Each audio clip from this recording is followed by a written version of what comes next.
Hello, everybody. Here we are. We are here to discuss some really cool things with my guest here, James Lowen. James, say hi to everybody. Hi, everyone. Hi, Katie. Hi. So James and I have met before. It was about a year ago before I was on TikTok, and I did a similar thing. I used to do interviews with different people, and we found out that we have some things in common. One of the things is that we are both against circumcision. We are both vegan, and James has something that I don't have that I want. That is his ability to minimize things in his life. Meanwhile, I live with too much junk and I find it really hard to get rid of. But I'm determined to get rid of stuff. And James just sent me a really cool link, actually, to this new, somebody named Fumio. What's the guy's name? Sasaki? Fumio Sasaki. Yeah, so I'm gonna check that out. So tell me a little bit about yourself, James. Let's start with why you became vegan, just quickly. Then we're going to talk about why you are against circumcision, and then we're going to talk about minimalism. Sound good? Oh yes, absolutely. 3 of my favorite subjects. Great. I have a funny feeling, though, James, that you kind of have a lot of subjects that you like. I just have a funny feeling you probably have a bunch because you're always seem to be reading. You're always interested in learning. Is that right? Absolutely. Yes. Yeah. All right. So how long have you been vegan and why are you vegan? I became vegan 9 years ago, just a little over 9 years ago. And I was prompted by a film that I saw called Earthlings, which is a 2007 documentary about the mistreatment of animals in agriculture and entertainment and zoos and stuff like that. And I've been a lifelong animal lover, so. Okay, so you're an ethical vegan. You're not doing it for health or the environment. You're doing it for the animals. Yes. Okay, and so how's it going with your protein deficiency? You look, you must be almost dying 9 years without any animals. Oh my God, save him! There's no saving the vegans. No, I'm doing fine. I'm very. I'm thinking, look, I'm 56, but I'm looking at you. I'm thinking he looks hot. I'm thinking you look pretty fucking good. I'm thinking like I could just like pinch your cheeks right now. You don't look sick to me at all. I'm 67. What? So 67. Okay. Oh, but can you do a handstand? Can you do a handstand? I don't know about that. Haven't tried one for a long time. I'll try it. Yeah, no, it's fine. It's just one of those things that I do every day. I do a handstand against the wall, and I'm determined to keep doing it until I like drop dead. So I'm hoping to live to 100 and still be able to do a handstand against the wall. I can't do it in the middle of the room or anything, but all right. No, but seriously, you look great for your age. That's great. Thank you. And Earthlings was a very impressive movie, very sad. And yeah. And actually, my confession, I think I mentioned this to you before, is that I tried to see it all the way through on 3 occasions, and I still have not seen it all the way to the end.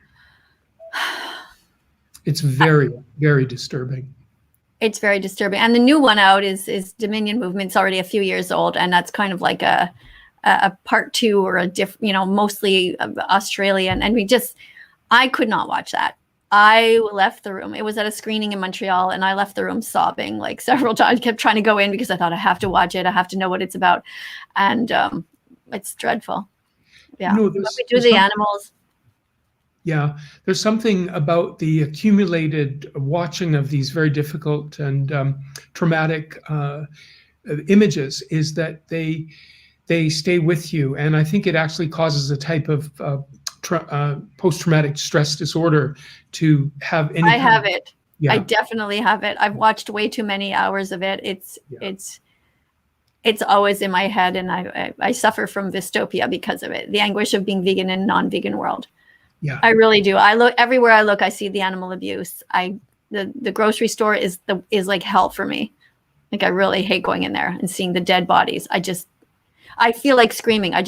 One day I'm going to do it. I'm going to film myself just screaming, just like, there's dead bodies in here. Oh my God, call the cops. Because it actually feels like that. Crazy. Dead animals. Yeah. Well, you've done what most people haven't, and that's that you've, put 2 and 2 together and realized that, those slabs of red meat are, the former muscles of some sentient beings, and I think when we realize what we've done, there's a lot of remorse and a lot of sadness about it. I feel extreme guilt all the time. Yeah. For having been part of those industries. And I think what I mostly feel guilty about is because I have this theory that it takes 100 clicks until you become vegan. Like it really, you know, you gotta see a shirt, you gotta watch 5 seconds of a podcast or something, and you read a book and see an ad, whatever. And I feel so guilty because I feel like, why did it take 100 clicks? Like, why is it that after like 5 or 10, I didn't become vegan right away? Like, what the fuck was wrong with me? Yeah. And then I realized it's kind of the way it is for pretty much everybody. People do say they became vegan overnight, but I really believe that there are some signs in the past. If you really look, there's other things leading up to that. And there might be one event like a movie like Earthlings, but even Earthlings itself is several clicks. I mean, every minute of that movie is a click. So, yeah. Well, you know, I think about the vegans I knew in my life before becoming vegan, and I always looked at them as if they had some kind of superpower that I couldn't achieve. And, you know, I'd even talk with them about it, and sometimes they'd, you know, kind of scratch their heads and look at me like, oh, it's pretty simple. I mean, you know, it's not rocket science here. But and then once I went vegan, I realized what they were talking about is very simple. You just stop. I kind of know what you mean. It does seem when you think about veganism and you're not vegan, you think, how can you live without cheese? Like, I just could not imagine that, because I mean, I just loved it. And I always thought it was good for me. And I would put it on. My favorite thing was to come home from work and take out, you know, Triscuits and put cheese on there. And I would cut like a grape in half and put it on and put it in the microwave. I had a plate, like it was like every day. Yeah, I did the cheese on Triscuits as well, but oh yeah, now I feel like I couldn't live without miso paste. Or, I don't even have that. Oh, that was a game changer for me. I'm writing it down. Making salad dressing out of miso paste. What do you mean? Does it come in like a tube of toothpaste, or like is it a jar? And it's like a jar. It's a jar, a package. Okay. You know, and it's about the consistency of toothpaste, but very different. You know, it's yeah. Do you have any right now in your kitchen that you can run and grab? Yeah, go get it. Okay. I want to see it. Okay, so miso paste. I do not have any miso paste. It sounds interesting. I guess it's going to be salty. I'm imagining. You put it on crackers. I guess it's kind of like a it's like a pate kind of thing. Is it salty? Not really. No, it's quite salty, and you wouldn't normally eat it plain, although a little bit is very tangy, like a good cheese is. Oh. But in 9 years, or more than 9 years, I have not been without this, and I get it like this. Okay, I don't even think I've ever seen that. Is that just in a normal grocery store? Yes. I feel so stupid. People are probably been vegan a year, are probably like, she doesn't know what that is, but I honestly have never seen that. So it's like a gooey fermented soybean paste. Okay. That to make a salad dressing, so simple. You take a spoonful of the miso paste, mix a little bit of, I use apple cider vinegar. Okay. Yeah. A little bit of water just to make a creamy, thick, you know. Yeah. And guaranteed, everyone I have served salad with this kind of a salad dressing on, they just are licking the bowl. Wow. It's okay. So you do add also any grains on there, or like any I don't know, just hemp seeds or whatever sprinkled on, or a little nut sometimes. Oh yes, walnuts. Love. You know, salads are. You can be so creative with salads, you know, and really make a meal of it. Yeah, and the Buddha bowl type things are like all the rage now, right? And they look so pretty, right? Yeah, and you can be very inventive. You know, you can invent your own combinations very easily. A good way to start the day, you know, gives you a lot of energy that lasts for quite a long time. Right. Okay, so we sort of covered why you're vegan, and we talked about a few things that you eat. That's kind of cool.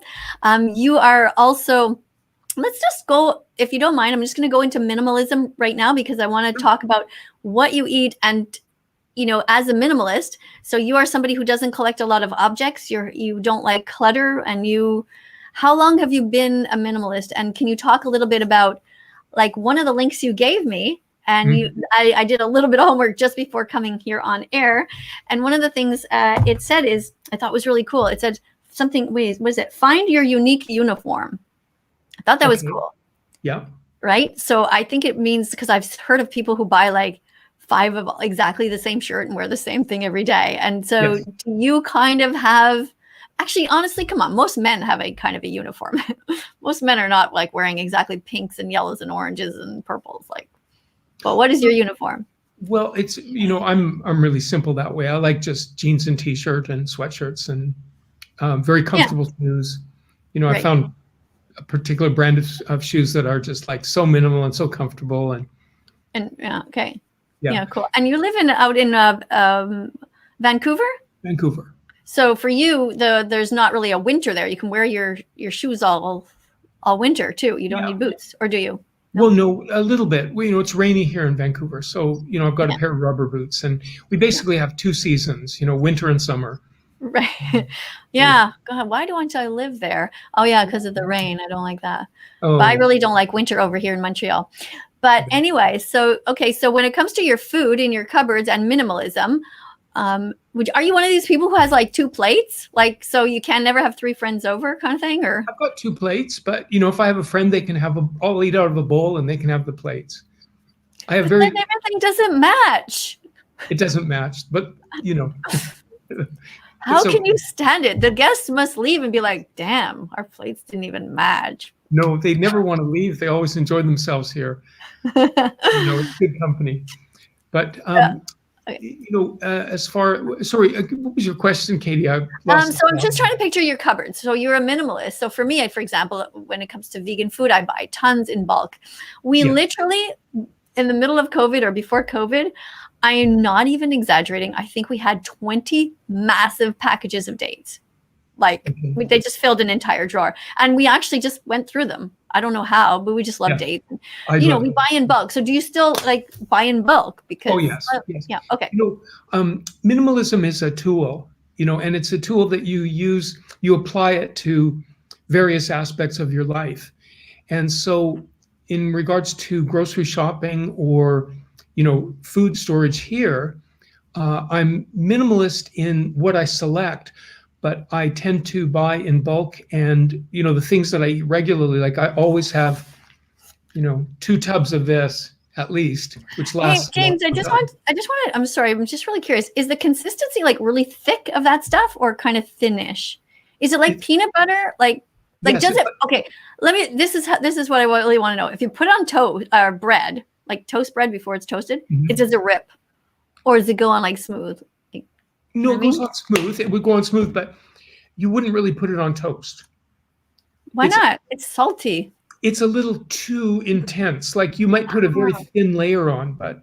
Okay, it's meant to be mixed in with other things. Absolutely, yeah. Okay. Ah, okay. And you make miso soup with it, and you just use the vegetable stock and a spoonful of this mixed in, and it's delicious. Oh, okay. So it's like the veg. Yeah, we have some containers of stuff that's similar to that. It's like a container and has like a lot of spices and salt, and you just make a soup. It's like a base for a soup or whatever. Yeah, similar.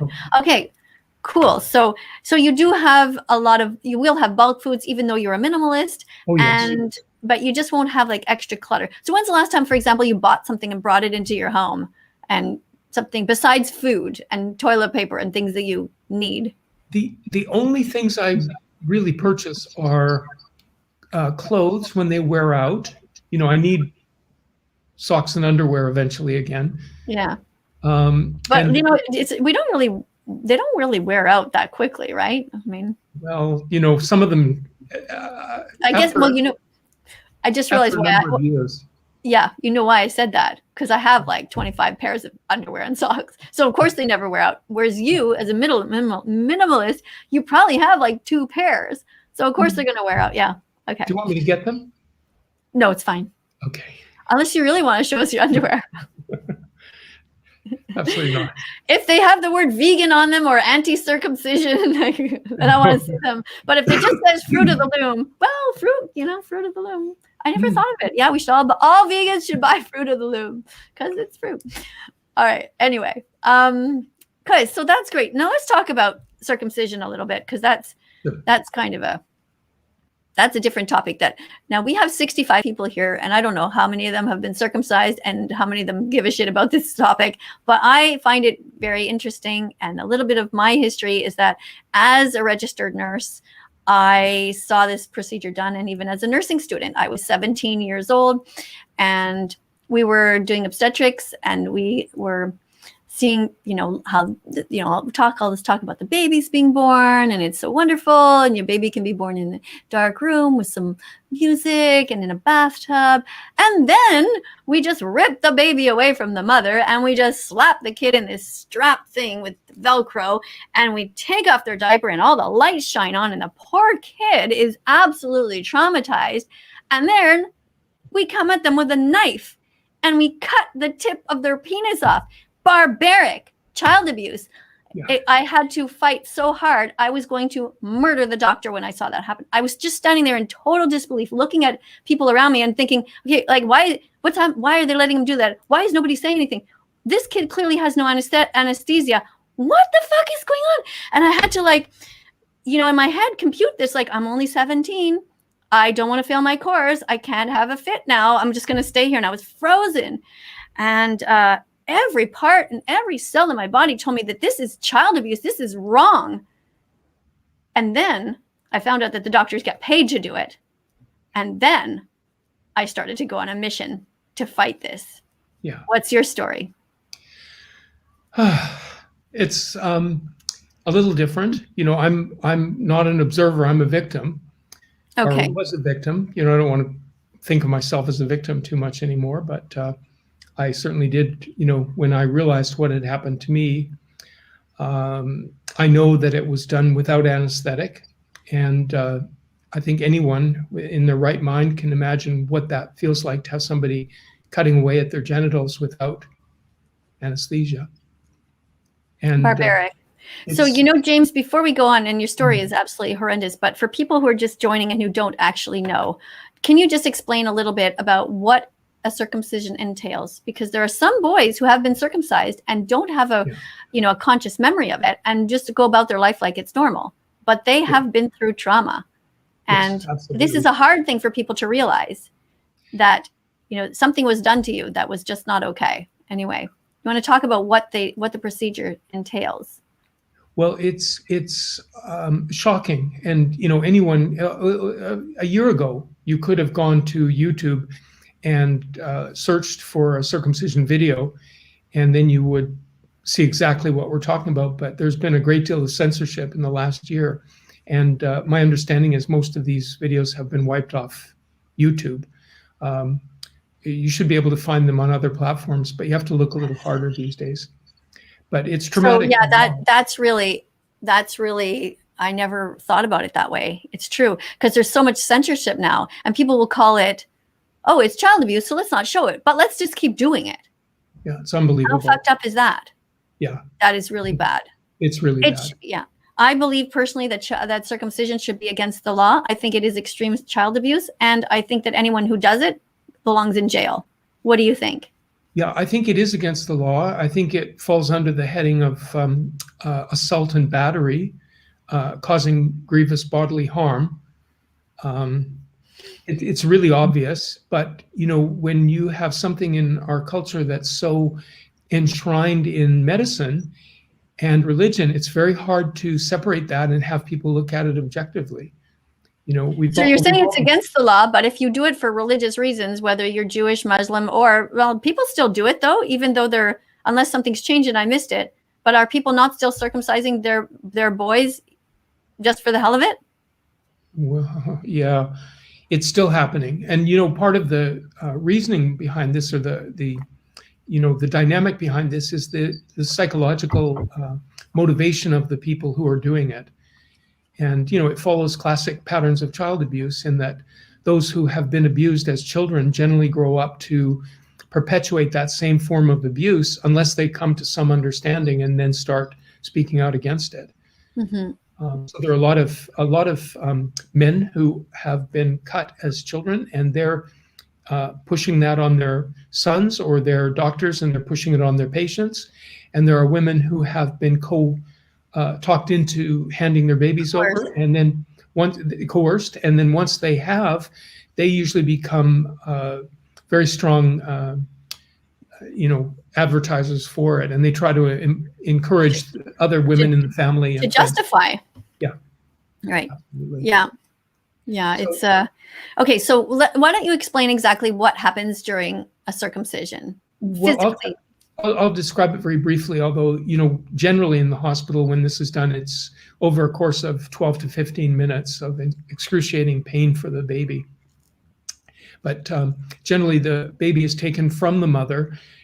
She's usually been lied to, told that it's a simple procedure, that most babies sleep through it. It's irrational.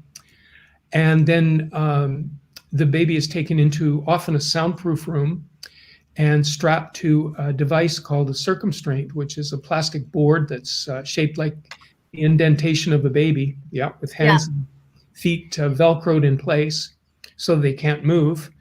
And their diaper is taken off and they're swabbed with a betadine solution, for cleaning the area. And sometimes when that happens, the baby gets an erection, and some of the doctors that do this purposefully get the baby erect so that they can gauge what they're doing a little better. So that's already gross right there. So babies do get erections, but they're not like aware. It's just that means there's more blood supply going into the penis. So the doctor might actually physically manipulate the baby so that the baby has an erection so that they can do the circumcision and it'll be easier for them. How messed up is that? Yeah, it truly is. And then completely wrong. The foreskin is fused to the head of the glands, just like a little kitten's eyelids are fused closed when they're born. And so the first part of that procedure is that they have to take a metal probe and stick it underneath the foreskin and ream it out, to separate. Fry it open, yeah. What this does is it actually rips the foreskin from the glands. And normally on a man who's allowed to grow up intact, his glands will be smooth and very, very sensitive.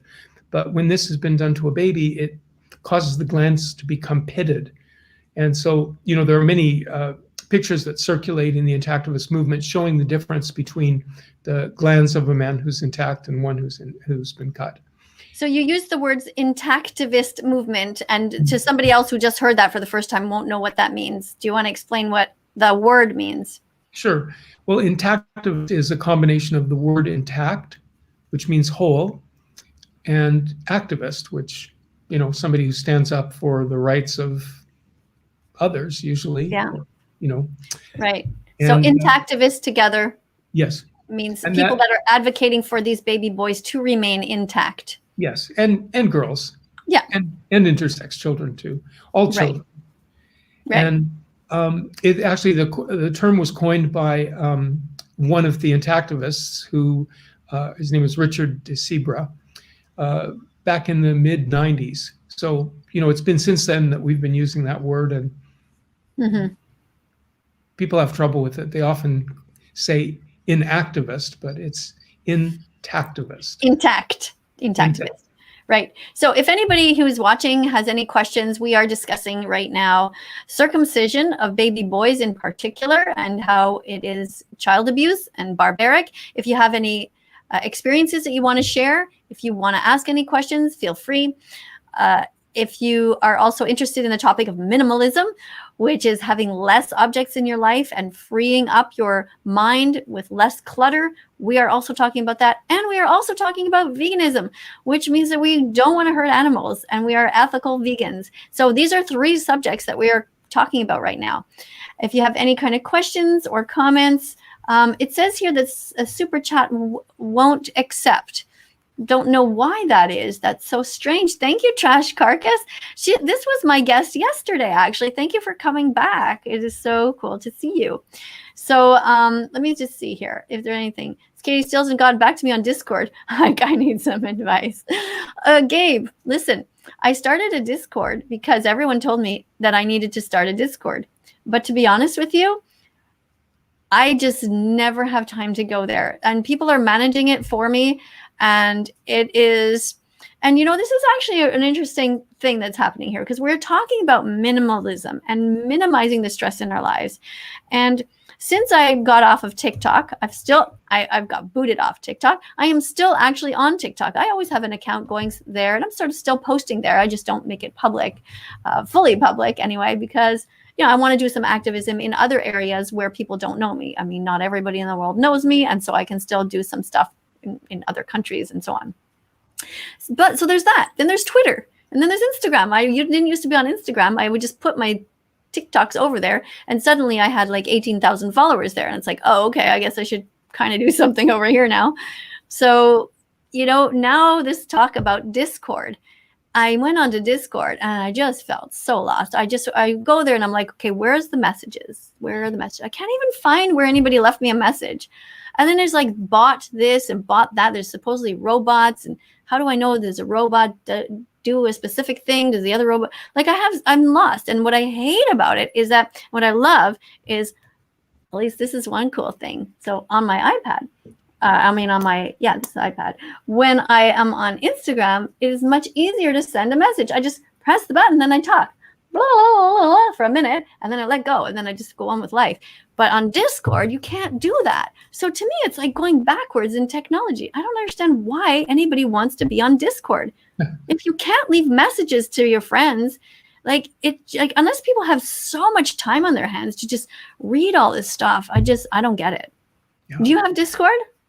I think I was on it for a little while, but I'm like you. I can't juggle too many social media platforms. This is part of minimalism, is that you use minimalism as a tool to simplify your life and make things easier. So I guess at some point one just has to say, okay, that's too complicated, it's too fussy, it doesn't work for me, and just embrace those that do. But I wish there were, I wish it were a lot simpler yet. Here's a question. You want to read the questions? Yeah. The vegan teacher of Italy said, why do North Americans perform more circumcisions than in Europe? In Italy, it is not that common, and I think it is the case for other European countries. What is the origin of this? Well, that's a really good question, because, North America is really an anomaly in the rest of the world, outside of Jewish and Muslim countries. Because in North America, in the US, circumcision got a hold in the Victorian era with the likes of John Harvey Kellogg, who advocated it as a punishment for boys. This is the Kellogg cornflake guy. Yes. Like, he invented cornflakes and he invented circumcision. It's a weird combination, isn't it? Yeah, well, he and his brother both, were involved in one or the other or both of these things. And of course, John Harvey Kellogg's not the only one. There's a change in medicine at the time of John D. Rockefeller, who funded all of the medical schools in the United States. And it was at that time that really the medicalization of birth became a thing, and babies were starting to be bottle fed and oh yeah, all this crazy stuff. Yeah, they it's a money-making setup, and also a way of making patients for life. It's less about health and more about medicine. Thank you, Palestinian vegan. You could help with my Discord. Some people are already in there, and I don't even remember what it's called. It's called That Vegan Teacher Patreon Pals, I think. It's mostly was supposed to be for me to deal with and talk to patrons, yeah, people who give me like $3 a month just to help sustain me and to buy whatever that stuff that James has. I'm going to buy that stuff. How much is a pot of that? It's here in Vancouver, it's $6.95, and it lasts quite a while. All right, so yeah, see, that's what I do with the money that people give me. I get to buy myself little treats, little blueberries and whatever. And I got this microphone, this big ass microphone here that is like just a giant phallic symbol. It's huge. But anyway, so every little bit helps. But yeah, but Discord is something that, maybe I should get into it. I don't know. I just feel like I want some people that know me really well to just kind of run it for me. So I'm kind of at that stage. So I completely relate. I'm of the same mind. I'd love to have some young, nimble people who would help me with some of this stuff. Yeah. Here's one to read. Thank you, by the way, Trash, for the donation. I hate calling her Trash. That's terrible. Her name's Stacy. Well, her full name is Trash Carcass, which is even. I know. I gave her shit yesterday. I said, "What kind of name is that?" It's memorable. But she explained it. Yeah. Okay. Okay. So go ahead. So she's written, what do you think about the rabbi in New York that was giving babies herpes from putting his mouth on the wound? God. Well, yeah. I don't think much about people like that. I think it's unbelievable to me that anyone would do any of this to another human being, let alone a child or a baby. But this is it is very so crazy that you could pin down a child and cut the tip of their penis off, and then if it's bleeding, you get a rabbi to put his mouth on the penis to stop the bleeding. Like, how are people watching this and being like, "Oh yeah, that's fine"? Yeah, you know. I know. It's a curious thing. It's a very curious thing, because when you see the way people go along with something that they've been taught, this is the correct way to do it. Oh, he's the expert. He knows what he's doing. Yeah. And I know people have witnessed these events and then they come away from them going, I can't believe what I just saw. But then they still don't speak out against it, because the culture really keeps us silent.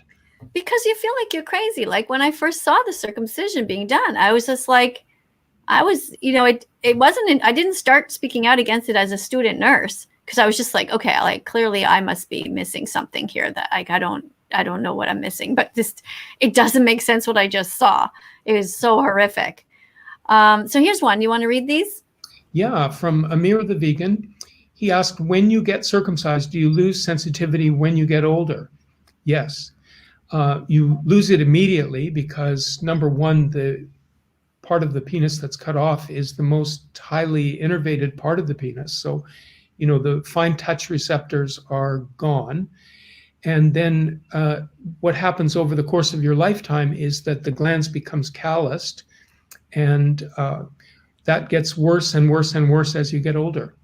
So really, James, do you want to just explain a little bit about, so when you have the tip of the penis and you have the foreskin there, explain about the surface area, because I don't think people understand how much is actually removed. Right. Trying to explain that to people. Yes.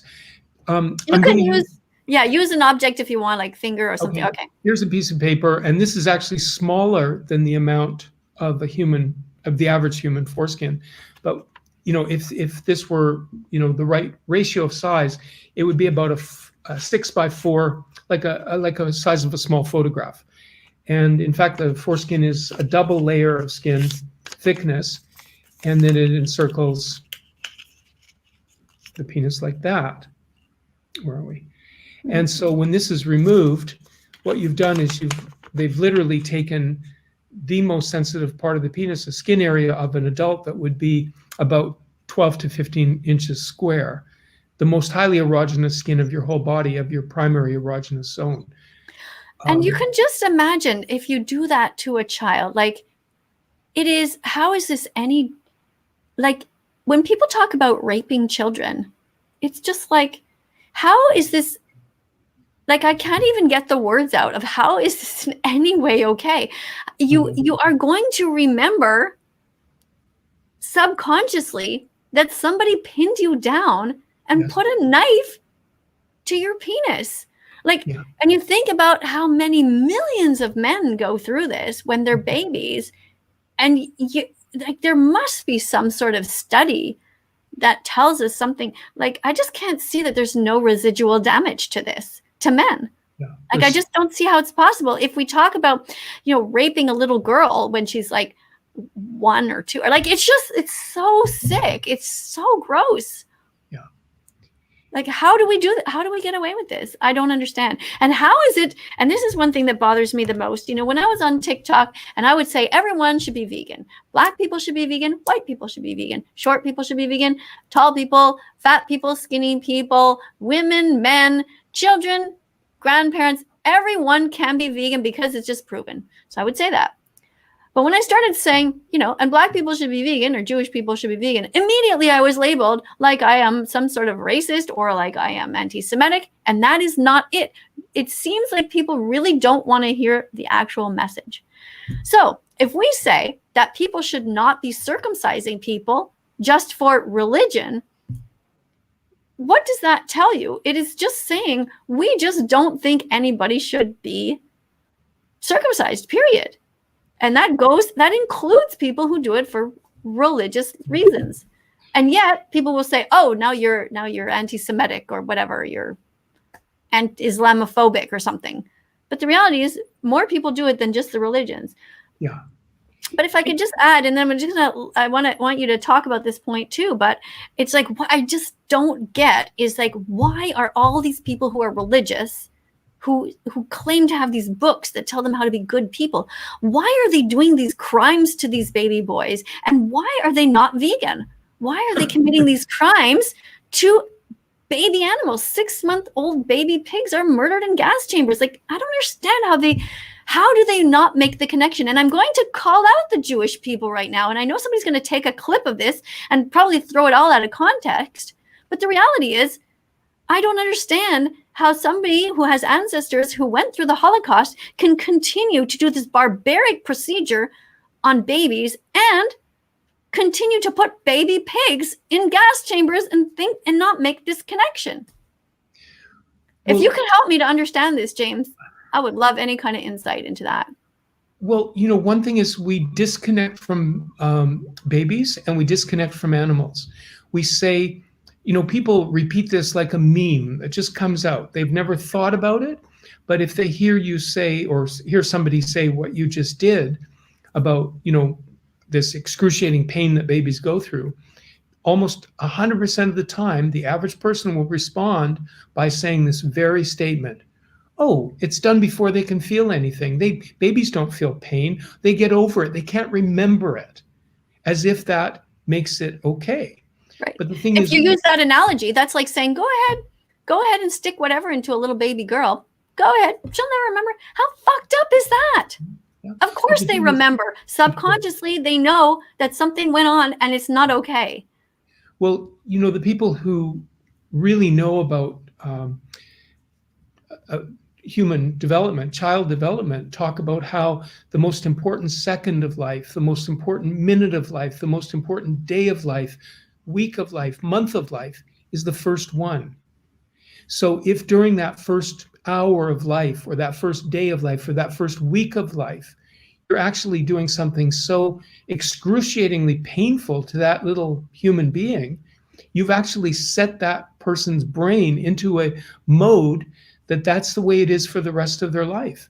And we know this is true because the boys who have been cut are very, very sensitive to any further, getting an injection, any kind of pain. These kids are, very, very sensitive to pain.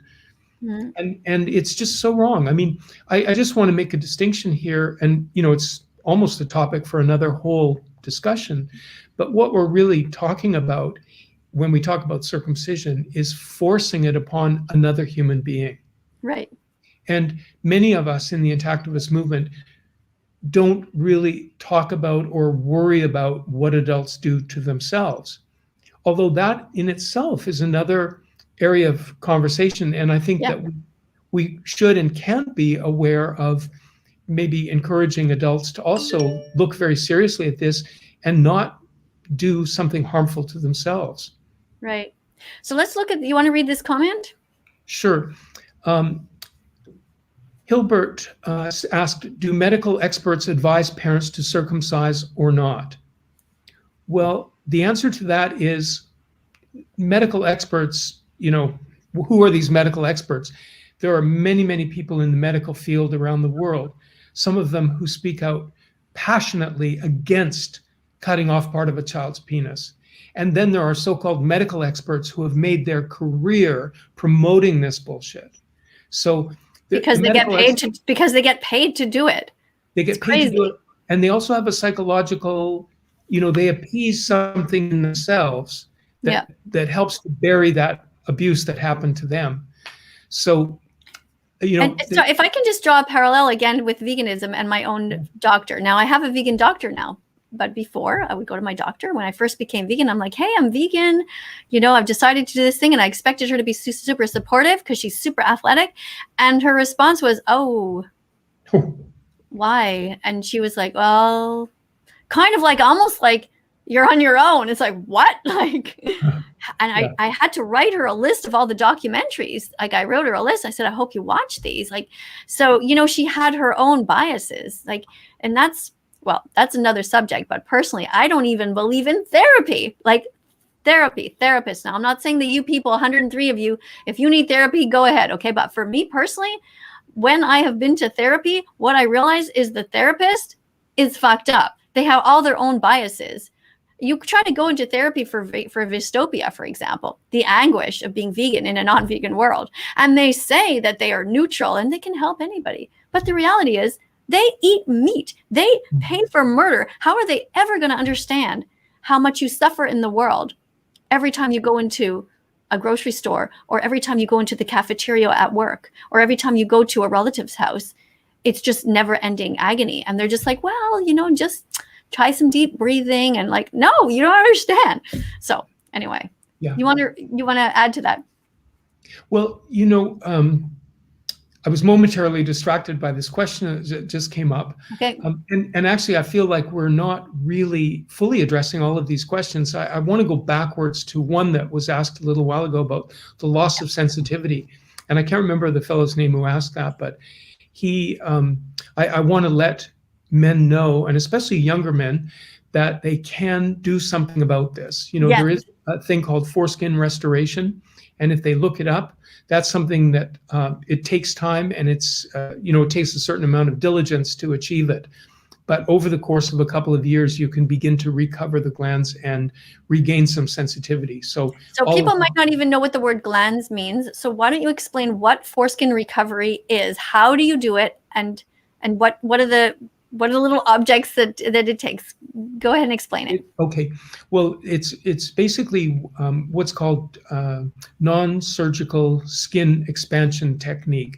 And this is used in surgery for men who are going bald. Sometimes they'll implant something under their bald spot, and over the course of time expand that, and it causes the skin to grow. And then eventually they can use that for hair wait a minute. Sorry, I lost the plot there. But anyway, let's never mind the hair. Let's talk about the foreskin. Okay. So we explained already before that the foreskin is a skin that goes up and then down, and it covers the penis. So it has a two-sided sides to it. Right. So if this is your penis, which I'm going to turn upside down because, you know, there might be kids here and we don't want to have an erect pen on set. So we're going to put this like... I always wanted to be a comedian, but I'm not really that funny, I know, but I try sometimes. But I did get you to smile. I don't think you have to worry about the kids. I think you have to worry about the overly sensitive adults. Okay, I'm going to use something a little bit bigger just to make it fun, because we're after, is it after 9? I don't know. Okay. Anyway, so here's your penis, right? Well, and so, no. So why don't you have a pen? I know you're a minimalist, but can't you explain this? You're the one who did it. Well, the thing is, the foreskin is a double layer. Okay, use your finger to explain how you put the object on there, because you're basically stretching the skin over time gradually by putting an object on there, and over time it starts to stretch, and then eventually it stays. So you can grow your foreskin back. That's the good news. That's the long and the short of it. Yeah, you said it. You did it. Yeah. You don't need me here. Yeah, but you're here and I'm doing all the talking. Okay, explain the device. Explain the device. There are several devices, and the one that you used. Do you want me to get it? Oh my goodness, yes. Okay. We like show and tell. He's a minimalist, so he's not going to leave for long. It's not like he has to go through all kinds of drawers to find stuff. It's probably like right there.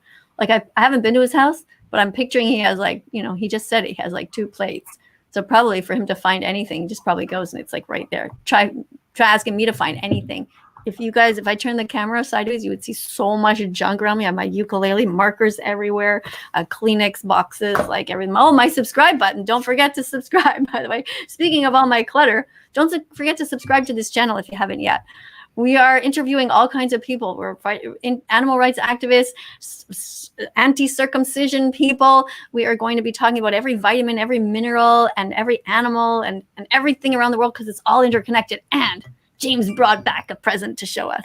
What is it? So there are a couple of techniques, and usually if it depends how much skin has been left on the penis to how easy it is to begin this process. So at first, if the skin has been left quite tight, a lot of tissue has been removed, there are various methods of using medical tape that you buy in the drugstore, Micropore or others.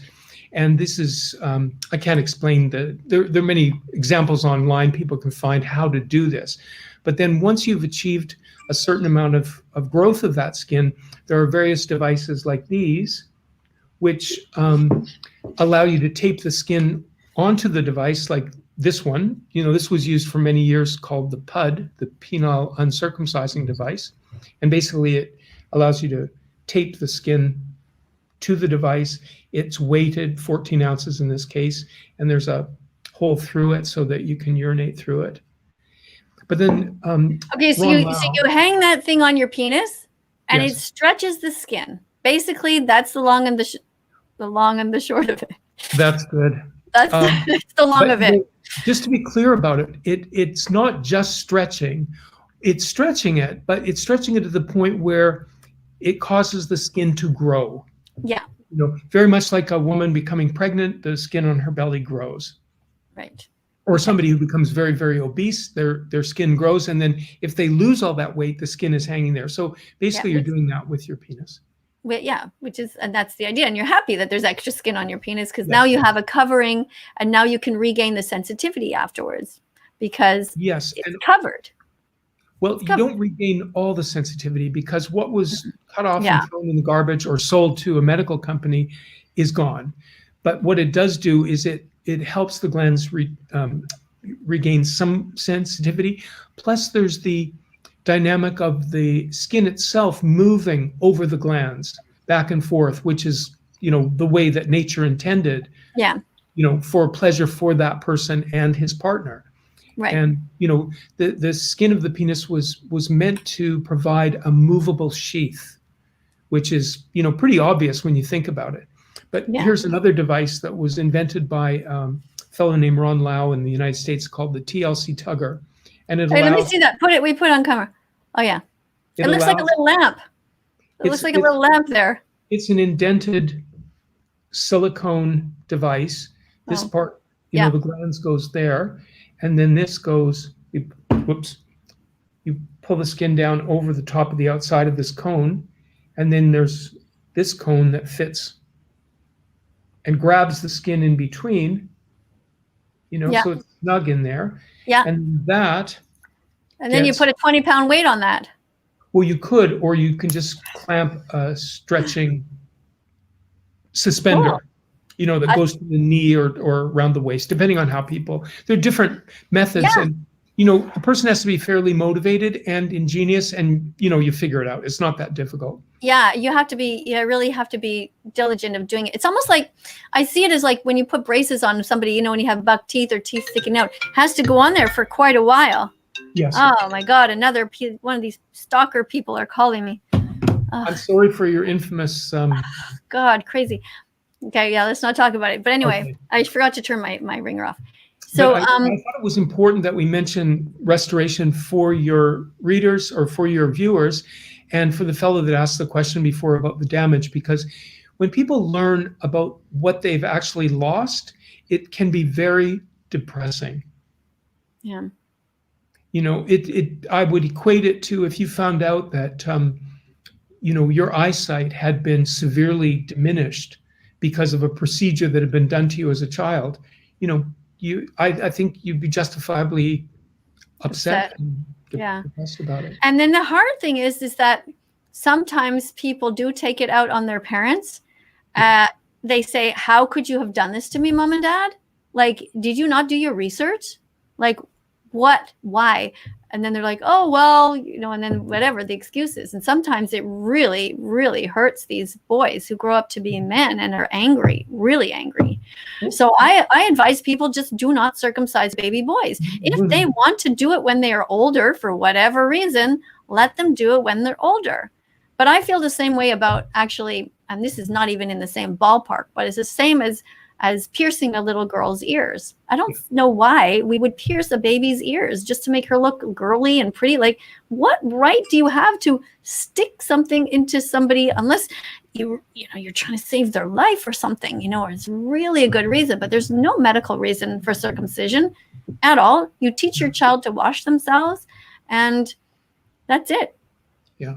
Do you want to read this one? You want to just read this comment here so we can keep people involved? For sure. And I just want to say one thing about ear piercing. A lot of people say, oh, you can't compare it. Well, I do compare it, because in both cases, what it's doing is it's implying ownership of another person. Right. I meant in terms of pain and in terms of permeability, permanence. Permanent. Yeah. You know, because the holes can close up on the ears, but your foreskin is not. It's just so much different. I mean, you're talking about taking off a giant amount of skin, but it's just wrong.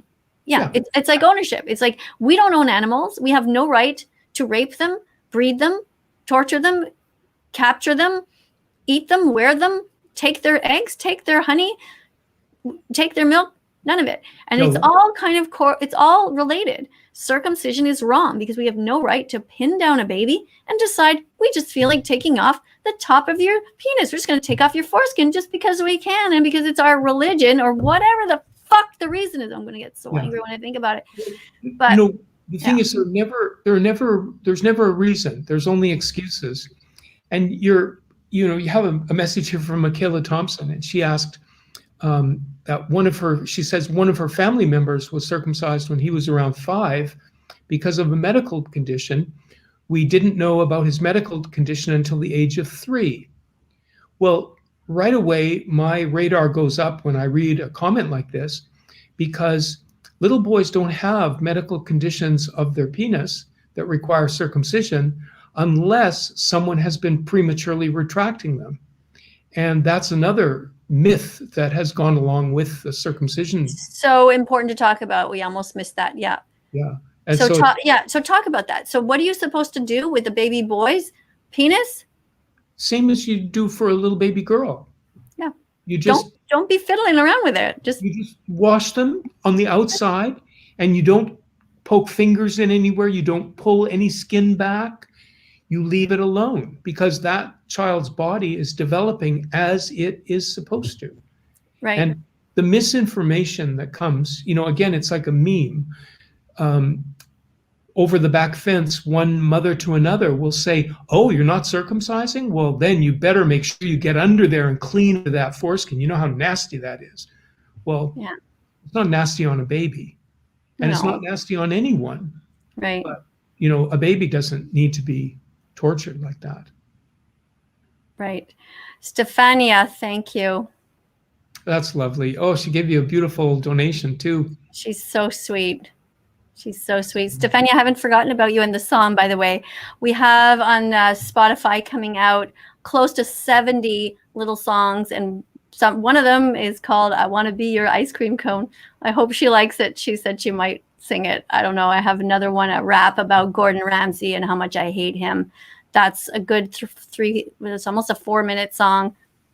I'm not letting these people get away. This, by the way, everyone who doesn't know, James, who is vegan, had no idea that I was on TikTok, didn't know anything about my 1.7 million, because I haven't talked to him in a year. I had no clue. And so you probably don't even know what I'm talking about, but a lot of people watching do, which is this famous chef who I didn't even know was famous, but everyone said, oh, Gordon Ramsay's a famous chef. You should do something and try to convince him to stop eating animals. So I did. And I took my little ukulele and I sang him a little 15-second song. And he thought he was so smart and such a smart ass. He was so ingenious that he would just make fun of it by duetting the video, which means, since you don't know TikTok, it basically means that you took my video and beside it, he put himself, and he showed himself eating some lettuce, and like, oh yeah, spitting out the lettuce and then taking a giant bite of a burger, which would have been okay. I could have twisted that around and said, hey, it's a vegan burger. That's fine. But no, he made a point of writing that it was a meat burger, basically showing that he was an absolute, complete, disgusting asshole. Like he's the scum of the earth, and I've said it many times. I hope he dies choking on meat, and I'm dead serious. And people have tried to take down the videos when I say that, and you know what YouTube does? They put them back because they know it's not a death threat. It's just me, honestly, at night. Dear Lord, please let Gordon Ramsay die choking on meat tomorrow. Thank you so much. Amen.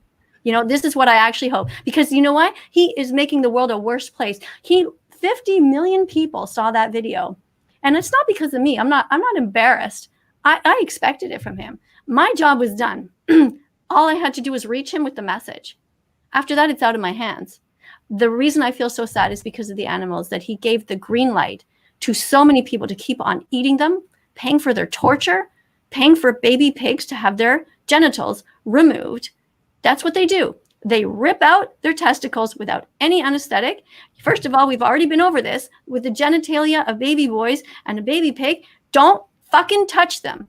Mm-hmm. And then they rip out their teeth, they cut their ears, and they cut their tail. And these are baby pigs, and these are baby boys. Leave everyone alone. Mm-hmm. And so that's what happened there on TikTok. And so, yeah, I wrote it. This guy did that, and he thinks I'm gone, but I'm going to spend the rest of my life getting some sort of, not revenge, but I'm going to keep talking. Even if there's only 103 people watching, I don't care. I'm never going to stop. I'm never going to stop calling him out, because on his tombstone, it should be written, that vegan teacher tried to help him to become vegan.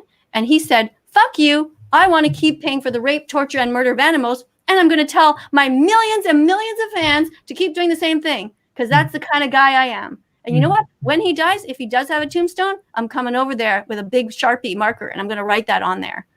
Yeah. Okay. Well, sorry. That was my rant. I apologize. No, it's sorry, James. It's all good. But these people dig their own grave. They, first of all, they choose to be unkind, and then they choose to be belligerent about it. And in a sense, he helped you get a lot of views and publicity, and probably some negative publicity on him, because it doesn't make him look good. It only makes, those people who are on board with that and, bacon, it's the only answer they have to veganism. Those people are suffering in their own ways, and certainly the health is not the best when you overly indulge in that kind of food. So. Mm-hmm. So anyway, Stefania, I have a rap coming out. And so what's cool about the song is that there's backup singing, but the actual main lyrics are talkable. So even if somebody can't sing, the lyrics can be taken away and somebody else can sing the same song, like rap it, Yeah. It's pretty fast though. But anyway. Well, that's great. I think, if we can do this with music, with art, with humor, that's the best way of getting the message across. Yeah. Unfortunately, I haven't gotten into the humor with him. There's no humor with him, but with other things, yeah. Yeah. All right. So thank you, Stefania. I love Stefania. By the way, if you don't know Stefania, you should all follow her. She is on TikTok, and she is a supermodel, and she is under Stefania_model. I'm pretty sure on, is it TikTok now, or is that the Instagram? Anyway, she's amazing. And she looks like Marilyn Monroe. She's saw that. Beautiful. Yeah. Oh, yeah, you know her? No, I just saw her picture on the okay, came up. Okay. Yeah. The little, bubble that came with her. Yeah. But she's versatile. That's just one of her characters. She's a model. She can, mold herself into whatever. Yeah. So, all right, next one. So I see Eric Brown has asked, would you allow people to get circumcised when they grow up? Well, Eric, you can't really allow or not allow someone to do something, but if a friend of mine, as has happened to me, said, I'm going to get circumcised, I do my very best to give them all the information I've got and ask them why. Why would you cut off the most sensitive part of your penis? And why would you put your penis in the hands of somebody who has very questionable motives? I mean, just to illustrate this story, I traveled with the Bloodstained Men for almost 2 years. We went from one town and one city to the next across the United States. And we heard the stories of many, many people who came out. And usually these are stories people don't share because, you know, it's not something you just talk about with your aunt or your coworker. But Yeah.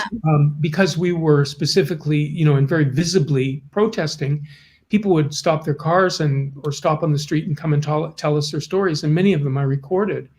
And one of them, it was just heartbreaking, was a man, 40-something years old, who had gone to the doctor for some other issue, not related to his penis at all. And the doctor had given him an examination and saw that he was intact and said, oh, you know, I could do a circumcision for you too. That would really, you know, prevent a lot of problems. And the man said foolishly, he agreed. And then when he came out of this anesthesia and saw what the doctor had done and how much tissue the doctor had taken, you know, and this is another thing, Katie, we talk about circumcision as if it's a uniform procedure, but what we're talking about is a guessing game of how much is removed from either a baby or an adult man or a child. And it really depends on the motivation of the person doing that. And some people are sadistic, and they purposely will make the man suffer or the boy suffer the same way they have. And if a lot of tissue has been taken and that person has very, very tight erections, that's what they're doing to others. You know, there's an expression, if it ain't broke, don't fix it. That's what I would say. Like, you really seriously, like, why? Just don't. Yeah. You know, but of course, if, you know, it's your right. It's like if a woman wants to get breast implants, you know, it's up to them. I personally would never, ever suggest that you put anything into your body like that. It just, why? We have to have a society that we teach to love themselves the way that they are. Got gray hair? Okay. Got wrinkles? That's fine. Got saggy boobs? Oh, well, you know, got whatever. Just, we need to love ourselves the way that we are and stop trying to put ourselves into these crazy molds. It's just nuts. Like this obsession with being super skinny or even now like weird, like you have to have like a huge bum or something like full of muscle, and like women are constantly distorting themselves. Like just, you know, just don't buy makeup. Just don't color your hair. Just don't do anything crazy. Like just love yourself. Yeah. Or, you know, wear makeup once in a while if you want to, but you know, don't be obsessed about this. It's nuts. Well, we've got, you know, a culture that is built upon selling, first of all, inferiority to people, and then a product that they can make themselves feel better with. And, you know, makeup is key, and breast implants and circumcision. I mean, all of these things are unnecessary. So back to Eric's question, you know, would you allow people to get circumcised? Well, they do whatever they'll do. They'll even do more extreme than that. But I would, you know, as a person who knows about these subjects, I would encourage people to do their research and look beyond the mainstream media and the propaganda that they're seeing there. Anybody can find this information, just, you know, research. Yeah. Yeah, and there are groups online. They're on Facebook, and you mentioned the Blood-Stained Men, which is something that's a group that you can look at. I did put, when I first started off here, in the comments, I don't know if I pinned it or not, but I asked people to go and look at a site before commenting, which is the Blood-Stained Men website. And, you know, they do really good work there. Really good work. It's so, if in case you don't know and you didn't go and see, what they do is, well, James, why don't you tell them what was your uniform? What did you dress like when you went out, and what were you doing in the streets, and what was the? Well, we were doing usually a tour of about 20 cities at a time. So we would drive from one city or town to the next and do a street protest during the day, usually between 10 in the morning and 3 in the afternoon. And we would meet a lot of people and talk with them. And we were dressed in all white, and the blood stain is painted on our crotches of our pants. So it's a very visible symbol and very, very attention-getting. All of this very dramatic. It's because it's a really bright red. Yeah. Like it's quite something. Yeah, And the it's very picture we vivid. see on the website where you guys are standing up on some sort of elevated thing with your signs, like that kind of thing is quite impressive. And Yeah. it's great that there was people raising awareness for this, because, Yes.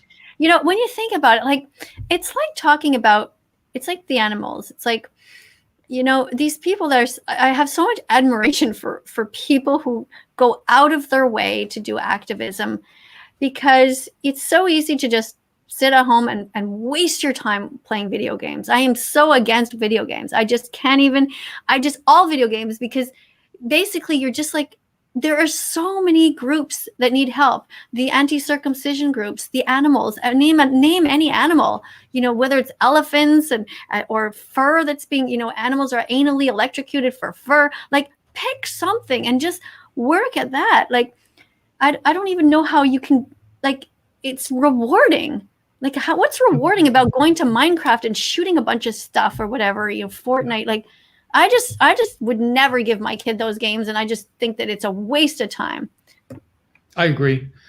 You know, So much to learn, so much to learn in the world. So much to experience. And, you know, the activist calling is something very specific to some people. I mean, people seem to have this, you know, motivated to activism, usually by some personal experience. But at the very least, I think people should get out and live in the real world and interact with other human beings and other creatures, and, you know, experience the nature and the elements. You know, if you're just staring at a screen all day, that's regretful after living your life, and you look back how much time is wasted.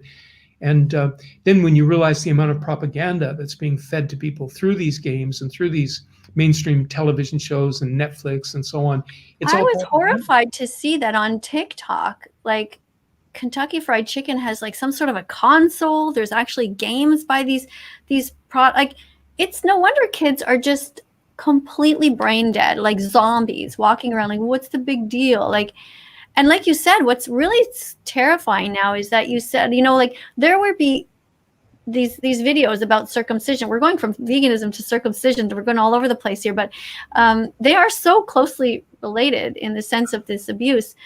But that these videos are being taken down off of YouTube is really wrong, because these were botched circumcisions, or parents who would film what had happened and just try to get people to realize, like, gosh, this happened to my kid, like, don't do it. And then they take it down because they say, well, you're exposing this child's genitalia or whatever. And, you know, I mean, of course you shouldn't film their face or whatever, but it's so important that the other side be seen of what goes on. Absolutely. And there's a movie called American Circumcision. Yeah. Do you recommend it? Highly recommend it. Yes, very much so. If somebody could write that in the comments, and we'll get that on the screen. So yeah. American Circumcision, it is a document. Go ahead, you talk about it, James. Well, I'm very fond of the film and the filmmaker and the whole process that went into making this film. It was a young filmmaker named Brendan Marotta. He was, I believe, 24 when he began, and he spent 6 years of his life dedicated to traveling and interviewing people and putting this very, very complex subject into a 90 minutes or whatever. Yeah, it's a little longer than that, I think. Okay. Thank you, Vegan Teacher Italy. Anyway, it was available on Netflix for a long time. It's now, I don't know if it's on there anymore, but if people just search it, use DuckDuckGo and search American Circumcision film, they will find it, and it's readily available now. And it's a great. Sorry, I just want to interject. I just want to say, whoever wrote the other comment, I'd like to get it back after. I didn't mean to ignore you. There was a comment. I don't know. Was it anything? I didn't get to read it, but anyway. I didn't get to. I saw it was there, and I thought we were going to go through it. So okay. Post it again, please. Okay. Yeah. There's a big comment here. Was it that Vegan Teacher? Please get new mods. It's really disrespectful that Candace isn't getting the attention she deserved. Candace. Who's Candace? I'm sorry. Was Candace somebody that was on and I missed? I'm so sorry. The mods keep deleting comments about her to silence us about her death. Who? Guys, did I miss anything? I don't know what's going on. Anyway, I don't know what you're talking about, but right now I don't know who died. Her death. I'm lost. Okay. Anyway. But the moderators are here to get rid of spam.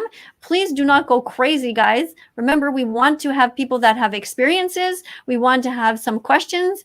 And, you know, it's different than when I put up my premieres, where I'm there with you guys in the comment section and we're talking and stuff like that. Here I have no real access. I have a guest. So the moderators, please don't ban anybody for sure, ever. You can put them in timeout if they are being rude and saying things like they love Gordon Ramsay and all this bullshit. Like anybody who says anything nice about Gordon Ramsay, get rid of them for 5 minutes, but don't ban anybody, because you know, we don't really believe in censorship. We believe in, you know, a discourse of sort. So if they want to come back and be nice and talk, that's okay. So do you want to read this one? Sure. And I highly endorse freedom of speech. Oh. We missed it. It's gone. Candace died is a joke going on TikTok. Okay, I don't know about that yet. So okay, thank you. I will have a look at that. If anybody wants to, let's go back to, where was the other comment though? Let's go back for a second. The previous comment I want to know about Candace died is a joke. I don't know which one this is. I'm not up to date. So let me go back to the other comment. Somebody else can write what happened to this Candace person and we can maybe talk about it. Yeah. I don't know if it has to do with our subjects of the day, if it has anything to do with veganism, if it has anything to do with circumcision or minimalism, we will discuss it. If not, I'm going to research it after I get off, because I'm very interested in what's going on. But if it's something super important that you'd like me to comment about, like, I'm open. But okay, go ahead, James. So Isabella Vivona wrote, what does games have to do with being vegan? I was debating becoming vegan for a while, and I'm a gamer, so I'm kind of confused. Well, we were talking about games, but you know, they aren't specifically about being vegan. They're not really related, but what we're talking about is consciousness and being conscious. And I think that people can use games to develop skills, and they can probably do things with games that are creative, maybe even raising the consciousness of people if they design a good game. But really and truly, I think if you play games most of your life, and especially your young life, you're going to miss out on some real life. And as far as debating becoming vegan, do the research, you know, expose yourself to some of these films that we talked about earlier. I think I mentioned Earthlings, and Katie, you mentioned another one, starts with a D. I can't remember the name of it. Dominion? Dominion Movement. Yeah. And the thing is, once you understand the cruelty that is part of your diet when you're eating animals, that's a pretty good motivation to think about becoming vegan. And also to look at, you know, I always say one of the things that I realized I needed to do to become a vegan was to make food that was delicious. You know, if you're going to make it, you know, embrace any diet, you want to make the food delicious. So yeah, Isabella, I highly recommend that you do become vegan. And we watch those videos to understand why. And again, they are Dominion Movement, Earthlings, Cowspiracy, and now there's Seaspiracy. So you will learn about the animals. And once you get that in your head and your heart, you will just know that there's no way that you can keep on not being vegan, because there's so much harm going into all of the foods that you're eating that are animal products and their secretions. And but when we're talking about gaming, is I was simply saying that I know that a lot of people who came to my TikTok account, and this is my fault in a way, because at first when I first went on there, I was just putting random hashtags like Fortnite and Minecraft because I wanted to lure in the teenagers, because I thought they needed to hear the message the most.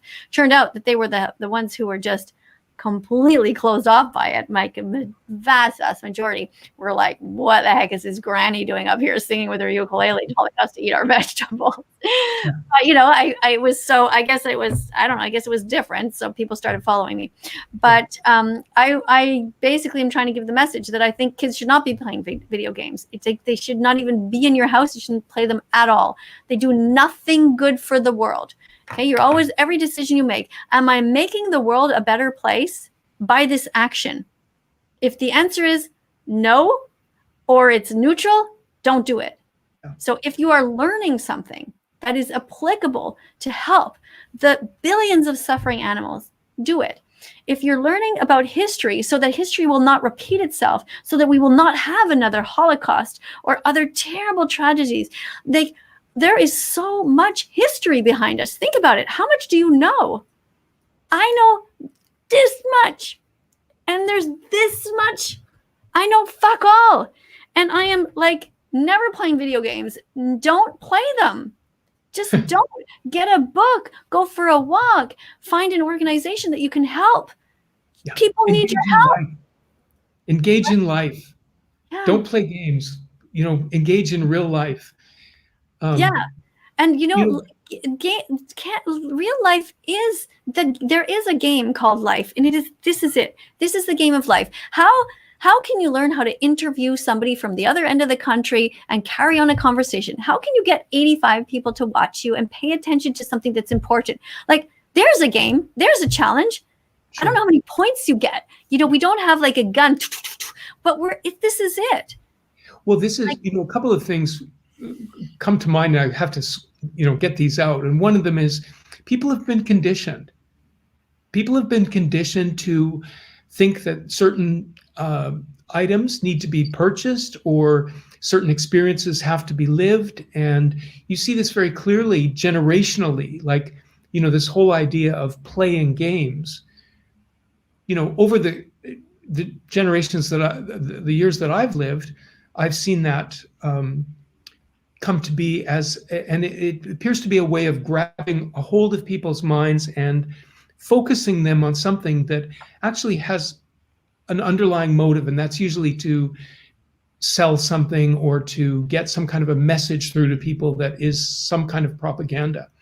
But Katie, one of the things I think that we forget to do sometimes when we talk about veganism is, it's very easy to focus on the negative aspects of this, how the animals are tortured and the terrible treatment that they have throughout their whole lives and how they're killed and all of it.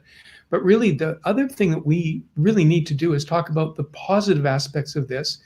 And one of them that is the most ethereal and the hardest maybe to explain, but is, to my mind, one of the most precious ones, is what this does to us when we let go of all of that cruelty and we don't have cruelty involved with our food choices, is that we become more sensitive to the animals. And that the communication that is very naturally a part of us as human beings with other human beings and other living sentient beings is enhanced by making kinder, gentler choices with our food. And I read this recently in a comment on Facebook. People were talking about veganism, and one of the commenters said how she felt that she had become far more aware and in tune with animals. And that's a very precious thing. When you have that communication with these creatures that we have been taught are less than us or less intelligent than we are, and you actually become more in tune with how intelligent they are and how amazing their abilities are with doing what they do in their lives, making nests or raising their families or migrating, how birds navigate. I mean, how butterflies navigate. This is really, really amazing stuff. And if you think Minecraft or Grand Theft Auto is more interesting than real life, they have sold you a very, very dull bill of goods. And I would turn off that computer and get outside and start interacting with nature. And you have a far better life.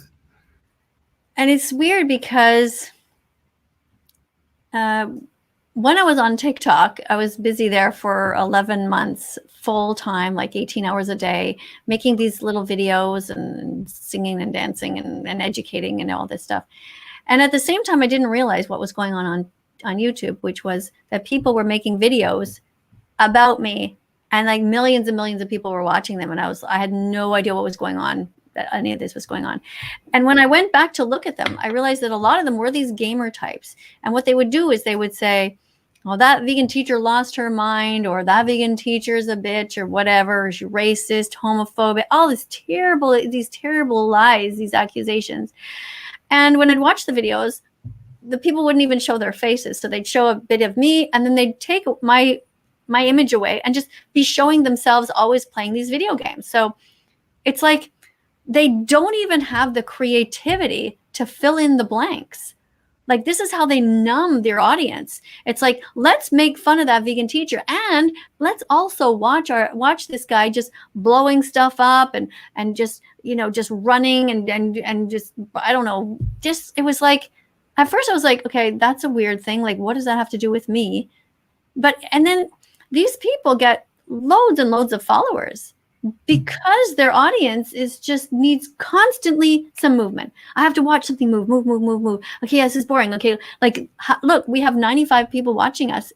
In fact, that's kind of a miracle that people even have the attention span to sit through a discussion like this. Mind you, people are coming and going, you know, but I don't know how long people stay. Some people stay for 5 seconds. They're like, oh, this is boring. There's no video game. There's no shooting. They're just talking, you know, yawn, right? I mean, but we need to teach people to sit still a little bit and to listen to something from beginning to end and engage. So Speaking of that, let's put up another comment here. See if there's anything else. If there's any other comments. Oh, I see my new comment. I didn't press this button, which makes them move. Here we have something. You want to read this one? Sure. Sage asked, if you eat animals or use animal products, you support the rape, abuse, and killing of other sentient beings, whether you know it or not. Now you know it. Now you can do something about it. Go vegan. Yeah, it's pretty simple. I mean, it really is just a case of turning off the TV and all the propaganda and seeking out the truth. And the truth of animal products is it's inherently cruel. And you know, these are choices that people make. We're not saying that somebody can't do something or must do something, but you do it for yourself. You know, when you realize what you're engaged in that's actually harmful to yourself and harmful to the planet, harmful to the other living, beautiful, sentient beings, and you can do something about it, it's very empowering. Because, you know, like we said at the beginning of our conversation, we might have thought that it was difficult to do something like go vegan or make better choices, you know, or research. But it's easy. And once you do something, it's like anything in life. You know, if you practice a musical instrument or, you know, any particular discipline, it's hard at first, but the more you do it, the easier it becomes. And then it becomes like second nature. And then you start to get the benefits of it, things that you couldn't even have predicted. You know, that, like I said earlier about the communication with animals, it becomes quite magical, actually. Mm-hmm. You want to read this one? Well, this is in all caps, and Matthew Haskell said, Ms. Katie, you need to get banned YouTube. What does that mean? I assume it means that this person thinks that our conversation here and other conversations I've had are ban-worthy. They're worthy of being banned. This person, I don't know how this person is, you know, they have a picture there, it could be anything. But can you imagine a society that thinks that discourse, discussing how to save animals from harm and saving baby boys from being permanently mutilated, and to talking about minimalism, these are our 3 topics today. Talk about minimalism, which is buying less things, destroying the planet less, and being less consumer oriented. These 3 amazing, important topics leads this person to believe that I should be banned. And the funny thing is that this person can ban me anytime they want. They can just go to one of the millions, if not billions, of other videos on YouTube, and yet they don't, right? Yeah. So what the fuck is the matter with you, Matthew? Seriously, what kind of a fucking problem do you have? I don't know. So this is bizarre. Well, like, Matthew, yoo-hoo, you know? What do you want me to do? What? Sorry? It could be read another way. Okay, how? He could say you need to get banned from YouTube because you'll get even more followers. You know, when people get banned, they get some notoriety, and then they appear on another platform, and Right. Yeah. that's how they No, become famous. You know what? It's because people like this have watched other videos. People have made videos about me that these people actually think that I've committed all these crimes. It's bizarre. Like, I'm on TikTok right now, and people are sending me things. Is that you, Miss Katie? How the hell did you get out of jail so fast? I'm like, like, people actually think that I went to jail for something. I don't know what. Get some bars and do your show from behind bars. Yeah. Like, help! I'm in jail. Let me out. Like, people are so crazy. And they think that my dog, who's sound asleep over here, like just perfect health, is like dying because she's vegan. Like, you guys are insane. Like, it'd be like, it's like I'm showing you this, okay? Oh no, this is terrible. That was going to be a bad example because of the green screen, okay? But like, how many fingers do you see? James, how many fingers do you see? Well, I could say 5, or I could say 4 fingers and a thumb. Right. But you see 5 fingers, let's say, right? Yeah. But you could show that to this guy who thinks my channel should be banned, right? And you're going to tell him there's 5 fingers. He'd be like, no, there's 1. No, there's like 5. Okay, look again. Like, okay, this is the truth. And they cannot see the truth. It's so strange. Well, I'm very thankful. Because what would they want to, if they want to ban this, then what about all of those different videos where they are literally hurting people or talking about harming people? I mean, hunting shows and war shows and just encouraging people to hurt others or to eat unhealthy things. I mean, shows that show how to how to rape animals until that they are going to, just sick. So, some people really need serious psychological help. You want to read this one? Well, I've seen 2 comments go by here that are just lovely. Thank you very much for having this chat. It is important. Thank you. Thank you so much for saying that. And for the donation. Thank you so much. Yeah. Yay. And it's important we talk about these things, not just you and I, but everyone. We need to, hopefully by having this conversation publicly, it causes other people to do the research and to speak out themselves, talk with your family and friends about it. And, it's often surprising when you do that. You find that you have more allies than you knew. A lot of people are hesitant to be the first to speak out, or they'll repress their own feelings. Which subject are you talking about now? Circumcision? Any of them, really. Well, I don't know if I can agree with you when it comes to veganism, though. I think people have horrible experiences with their families. I think it's very devastating. I think most people who come out as vegan that I've heard about, the teenagers who tell me, they have a really hard time. Their parents look at them like, okay, what kind of a phase is this? And we're not happy because now you're making it difficult.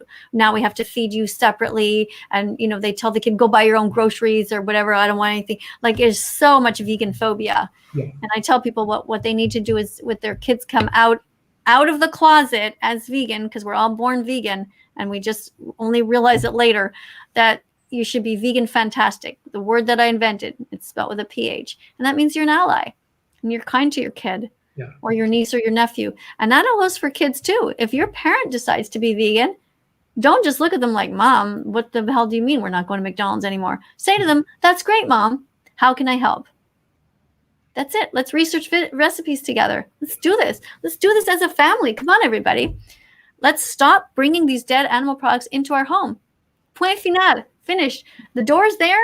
Okay, if there's anything on your body or in a bag that is dead, that comes from an animal, eggs or milk or anything at all, honey, it stays outside. It does not come into our home. It's as simple as that. It's pretty simple. Pretty simple. But Katie, I'm with you 100%. Like, I was only suggesting that people hesitate to talk about these things because they know they're going to get censored within their families or within their circle of friends. But often when they do, they find out that there's an ally. There's somebody else who feels the same way, but also was afraid to speak. Yeah, it can happen. It can happen. Yeah. Oh, another comment. Go for it. Yeah. So Nix Frost asked, what would you say to a religious friend who is proudly talking about circumcising their infant, inviting you to the ceremony? Well, first I'd be very careful. You know, you're treading on thin ice with people when they have a new baby to begin with. And then, you know, when they're planning to circumcise, they're already very defensive about it. And if it's a religious circumcision, and if it's an infant, it's probably a bris, a Jewish circumcision. So what I would say to them is, did you know that there are many Jewish people who are rejecting circumcision these days? Do you know that there are naming ceremonies for boys that are part of the Jewish religion now that don't involve cutting or harming the child? And usually the people don't know about that. And that's called Brit Shalom, which is a celebration of the baby boy without harming him or cutting him. And often when people hear about that, they're sometimes quite grateful, certainly surprised. And again, it's something you can put into because there are some Jewish moms who really hesitate to hand over their boy because they're like, do I really have to do this? You know, and sometimes the dads are like, we have to do this. But, you know, it's not in any mother's like, it's just, it doesn't come naturally to hand your child over to anybody when they're that little, even just physically just to hold. You're like, oh, you're holding the head. And, you know, and then to hand them over, to have them cut part of your child's penis off, it's barbaric beyond belief. So it is, and it's undermining the mother's natural instinct to protect her child. Yeah. So it's doubly cruel because what you're doing is you're forcing the mother to override her own protective instincts. And once that has been violated, how does she reconnect with her baby? You know, that early mother-child bond is so sacred, and it should never be broken. You know, the baby and the mother should never be separated. The baby and the mother should never be harmed. And that closeness should be protected by all of the other adults, certainly by the father of the baby and the other family members. So, yeah, I actually feel kind of strongly also about daycare at a young age. I'm against it. I don't think that kids should be in daycare until they're old enough to talk.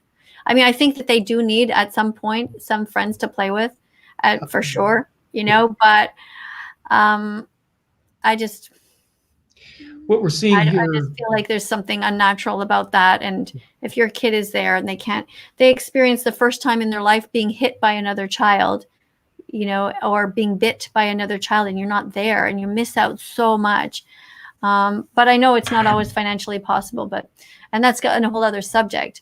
But yeah, I mean, personally, I wouldn't, you know, Nick, I would, what would I say to a religious friend? First of all, I don't have religious friends. Religious friends are like, friends to me are people that I connect with on an ethical level. We share the same ethics. We agree that we're going to be good because it's the right thing to do, not because there's a God or a heaven that we're going to later. It's not to say that I would be mean at all. I would definitely talk to and socialize with and be polite and be acquaintances with people who are religious. That's not what I mean. But I would never, ever be in a position where I would get invited to such an event because everybody would already know that I would be fundamentally against it. I pretty much am one of these people, you know exactly where you stand with me and you know what my values are. So yeah, but I would definitely try to talk somebody out of it. And I tried to talk people out of it, by the way. That's why I got kicked out of Toastmasters International. Yeah, I had my gold level at Toastmasters International. For those of you who don't know what that is, I was taking some public speaking courses, and I made like 40 little speeches. And one of them was against circumcision, but there was a pregnant mom there and she had a Jewish husband and she was going to go through with it. And I was like, why would you do that? Just because she was saying, well, I don't really want to, but he wants to. And I was like, you got to put your foot down. Absolutely. You know, you can't let this guy push you around. Like, this is your kid too. And like, oh, but he's going to be upset. Anyway, it's a long story, but you know, my talks at Toastmaster International were not just about, you know, the latest shoes that are on sale. I mean, they were pretty heavy subjects. And after a while, I think they just said like, this is pretty heavy. Like, and it was so funny because, you know, you're learning how to do public speaking. And it's like, well, what's the point in learning how to do public speaking and to communicate an idea if you're not learning about what ideas to talk about? Like, it's great you have the skill to sit up straight and to, like, you know, look into the camera or whatever. But it's bullshit if you're not saying anything important. Like, yeah. So that was a blessing that I got kicked out of there, because I went on to other things. Like I said, every time in life that you get kicked off or out somewhere, a door slams or, whatever, there's always something good that comes next. It just is. You got to believe in that. That ties in with minimalism, because, when something, if events and things that we get involved in take up our time. And so it's very easy to have a lot of imposition on our time. People say, oh, what are you doing tonight? Oh, you're not doing anything? Oh, then let's do this. And, if you just agree, you've basically, given up your time there. And, the minimalist, I guess the minimalist tool of your time is to keep it open and to be available for what you might want to do at any particular time. When you have too many things on your schedule, you don't have time for anything. Yeah. And also I think it really is important to have time. Like, I don't know if you've ever read this book, but it's called The Artist's Way. Probably Yes. You haven't. Yes, I have. You have? Oh, wow. Yeah. That's so cool. Long time ago. Yeah. So this was a book that was recommended to me. Many people recommended to me, like 10 different people years ago. And I was also like, wow, I'm not going to read some whatever. I'm not an artist. And they kept saying, like, look, you always have this passion for things, and you might not be an artist, you can't draw, but you have something out there to give. And so I went and finally looked at the book in a bookstore. It's called The Artist's Way. I think the author is Julia Cameron, if I'm not mistaken, in case anybody wants to look at this book. And I went to look at it at chapters, and I just ended up sitting on the floor there and just like reading the whole thing. And then I bought it because it's so well written, and it's all about spending time with the artist in you. Like, we have a little child in us. We have something to give to the world.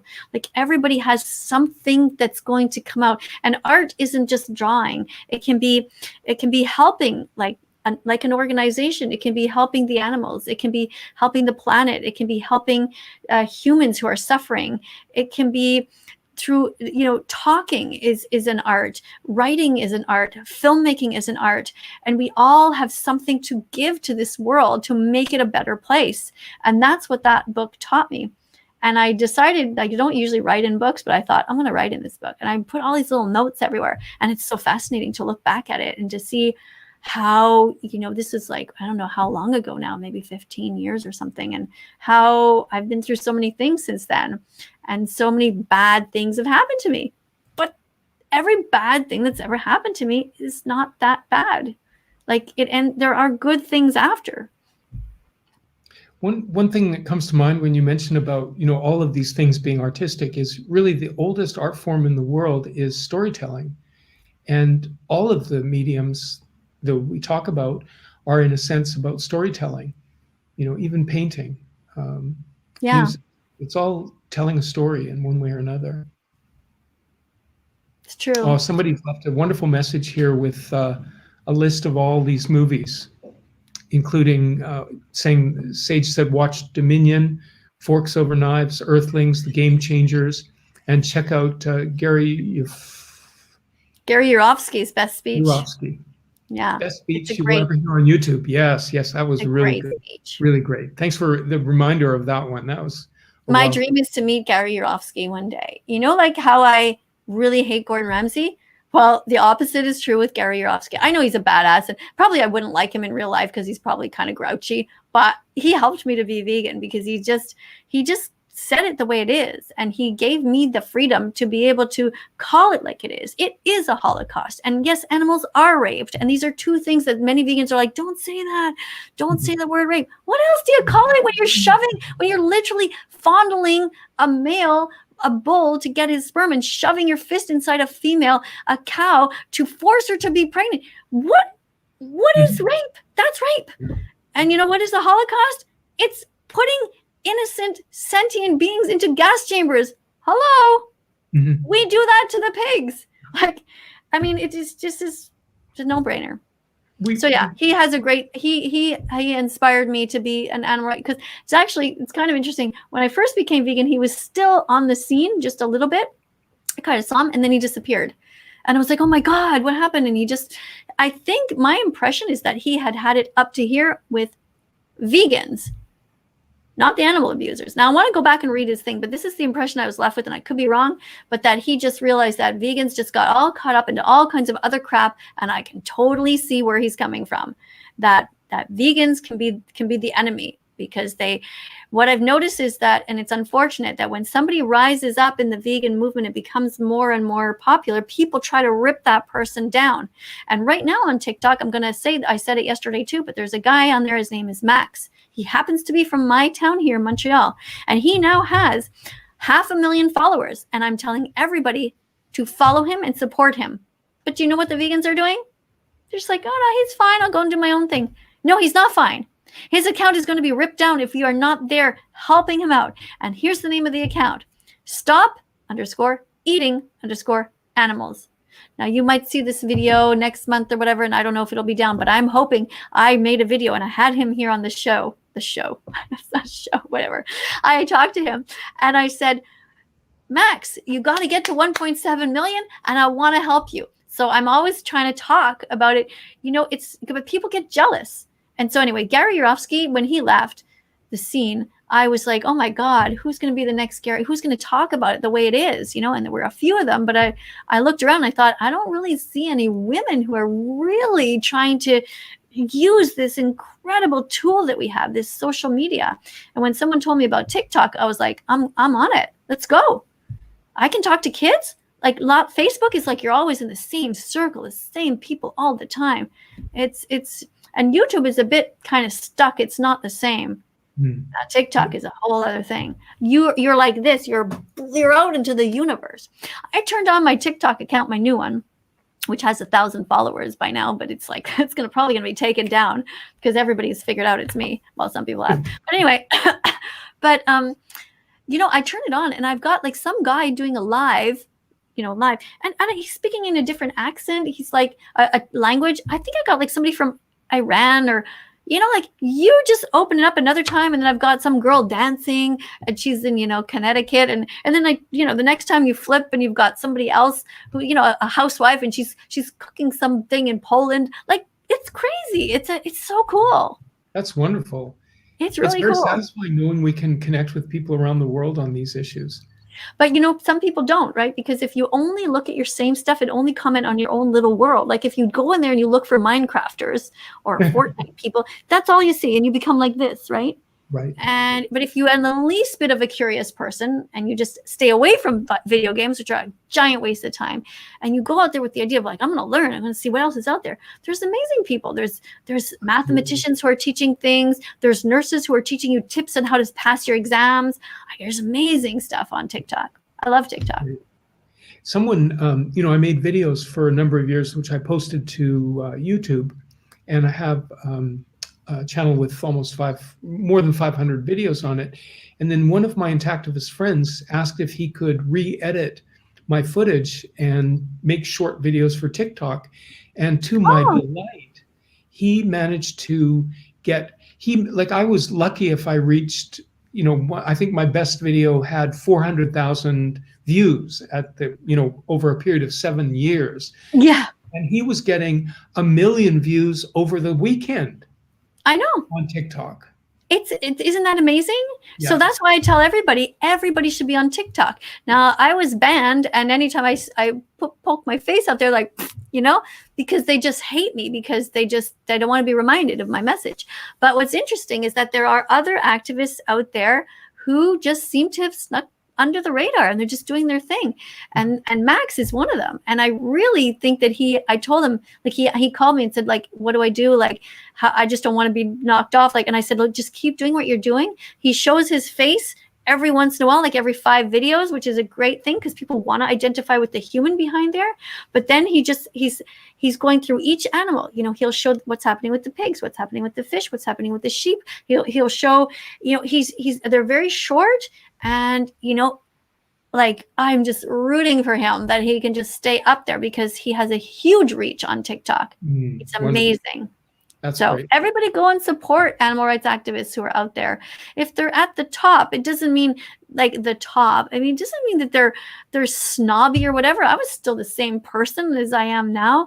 Nothing's changed. And yeah, they do need your help. They're human. They want to open their comment section and not just see spam everywhere.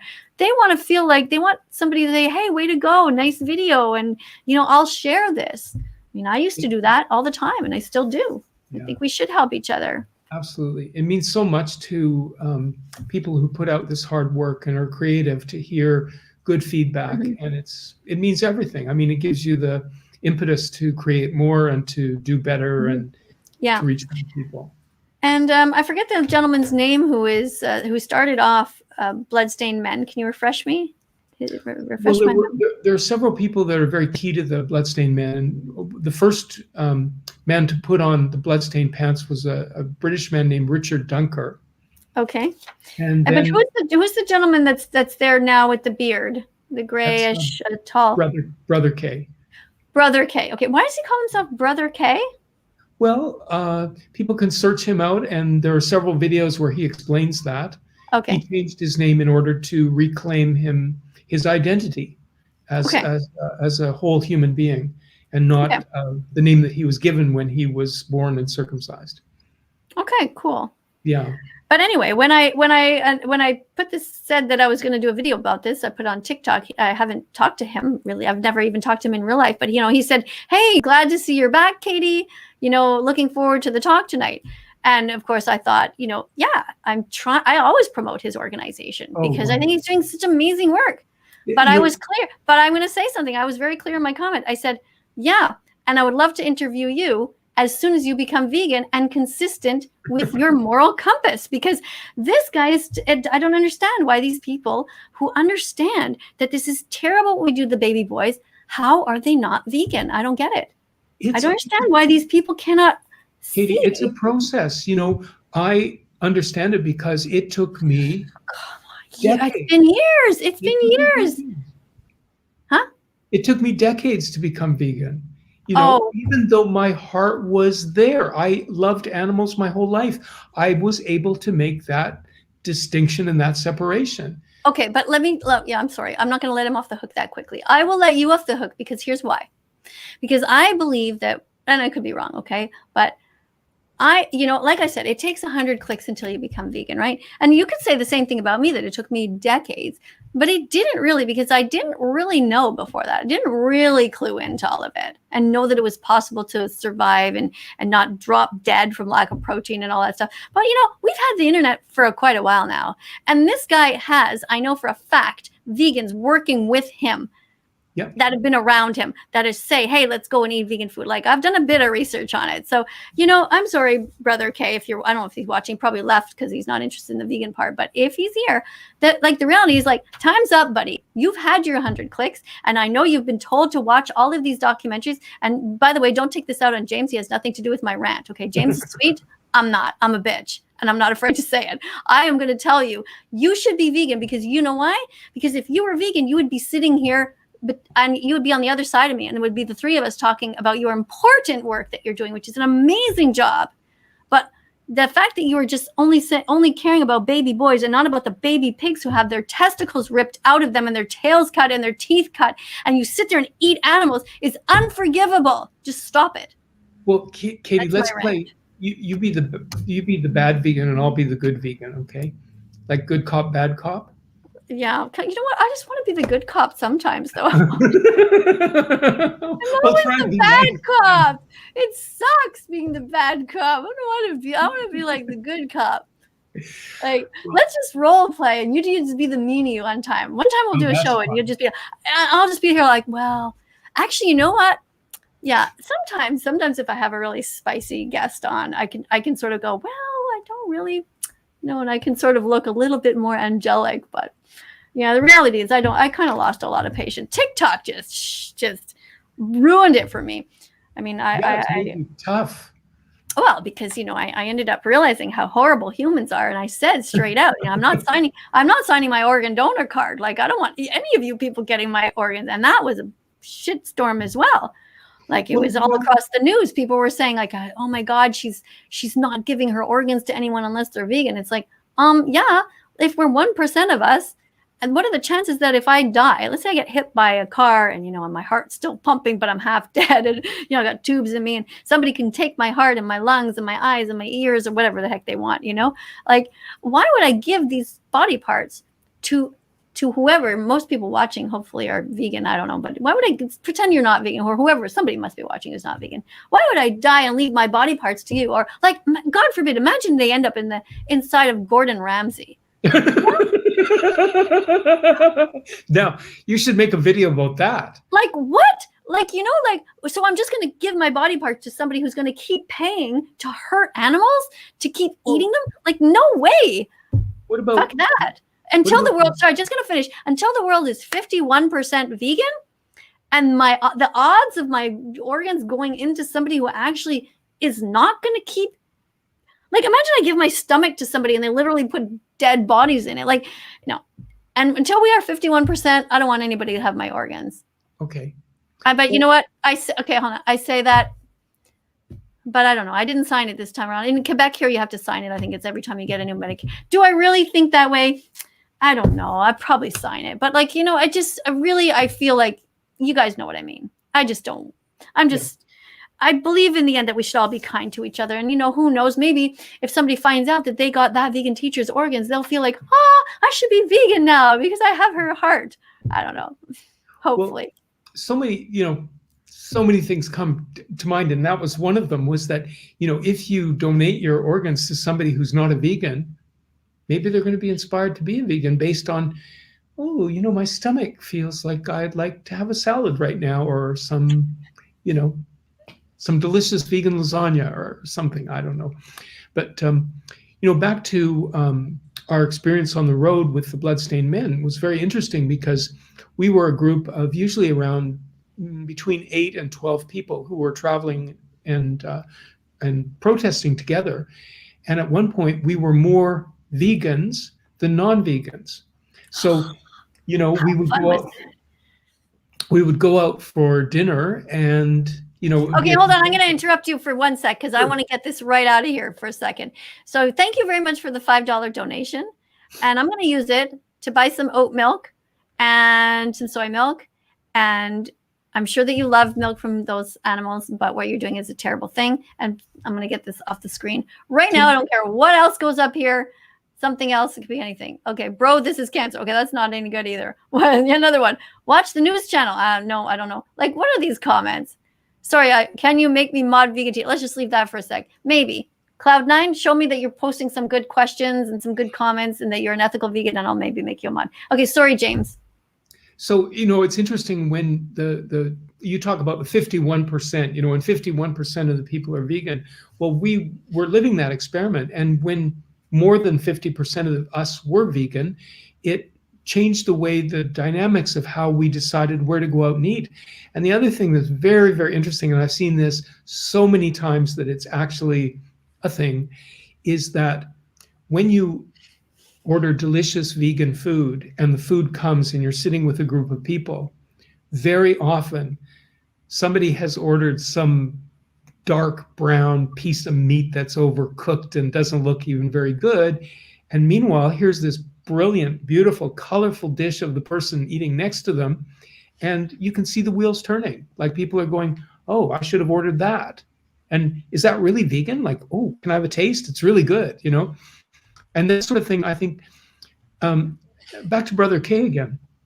This man is remarkable. I mean, in my life, I have had the distinct pleasure and privilege to be with people who are wonderfully inspiring and very, very unique people. And Brother K stands up as, as one of those wonderful people. And when he changed his name to Brother K, the K stands for kind. And that made me think a lot about kindness and, how are we treating each other? How are we treating the other sentient beings? And it all boils down to kindness. How do we do this? How do we live kindly? And even in our activism, how do we do that without being vindictive or angry. It's easy. It's so easy for me to, get enraged because some of these people do this on purpose. They push our buttons. They'll say things, as some of these comments have, that, are just there to rile people up. But, the best activists that I've seen are the ones that are able to take that and regurgitate it with humor or regurgitate it with kindness in a way that, enlightens everybody rather than, have a fight. So, we're all learning this as we go along. I don't have the answers, but, I have fortunately been with some all wonderful people, yourself included. This is how we learn. So I guess with COVID and everything, that there's no more tours with bloodstained men. Not at the moment. Yeah. It sounds like, honestly, it sounds like a blast. I think I would love to go with you guys. Like, going to make a difference and be surrounded by people who are committed and do the outreach. And, you got the uniform that looks quite impressive, all white. And then this big blood stain in front, and you're holding up your sign, and just because I actually think it's so visually remarkable to see people that it's just like you can't ignore it, and there are so many victims, and it really does make, there's pregnant moms walking by, and they're just like, oh my God, right? It makes people think, and I can just imagine it's really great because who does that? There's so many ways to spend your time for you to get out there. And, that's why my hat is off to him and all of you who went and did this, because it is just great. It's truly epic. And, when you go through life, and especially the United States, where, when you're driving that road, you see the same fast food places, the same chain stores. And then all of a sudden you see a dozen people standing on the road, at the side of the road, on pillars, holding signs, bloodstains, brilliant in the sun. And it's a whole bunch of, oh my God, what the fuck am we seeing? And then that prompts people to tell stories they have never told before. So it's epic on every level. Yeah. And the experience is truly like life-changing, what I experienced and what the other people on our team did. And truly, Brother K is a genius. He has said again and again, we have to have boots on the ground. We can't just be online doing this stuff.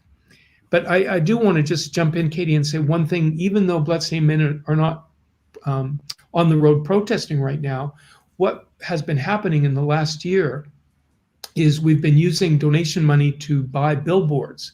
So now across the United States in various, hotspots where there's a lot of traffic are these amazing billboards that show the Bloodstained Men logo, which is basically a white silhouette with that bloodstain, in the crotch. And the website, bloodstainedmen.com or bloodstainedmen.org, you'll find it either way. And there's a brand new website up. It's fantastic. It'll, help to educate people, bring them up to speed on this whole issue, and hopefully inspire other people to also, become active. Yeah. I'm really sorry, James. I just want to acknowledge some gifts here. We had a gift back from the guy who wants me to buy dairy milk. And come on, thank you for your gift. Thank you for the donation. But, try harder. Give me $50 next time, and I'll engage with you a little bit more. About how terrible of a person you are for trying to come here and tell us to eat these terrible products. But here's somebody nice. Here's Trash Carcass giving $5, and she's telling him off. She says towards you. She's giving the money towards killing dairy subsidies, which is Yeah, we need to kill dairy subsidies. Yeah. So do you want to explain to people a little bit? We're switching all over the subject, but people don't understand about subsidies and what that means exactly, and why is a burger at McDonald's so cheap compared to other things? Do you want to explain what subsidies are? Well, the best of my knowledge is that these are very powerful lobbyists of these various industries, whether it's, the dairy industry, which is huge, or the meat industry. And they lobby to get these subsidies. And there's all kinds of money that goes towards making these products very, very cheap, and also to promote them so that people think they need to, drink milk to get calcium or eat meat to get protein. Yeah, you don't need that at all. Sorry about my phone. Just one sec here. Yeah. All right. Isn't live TV fun? Okay, what's this? Here's something. Thanks again, though, Trash. Thank you so much. You want to read this one? Sure.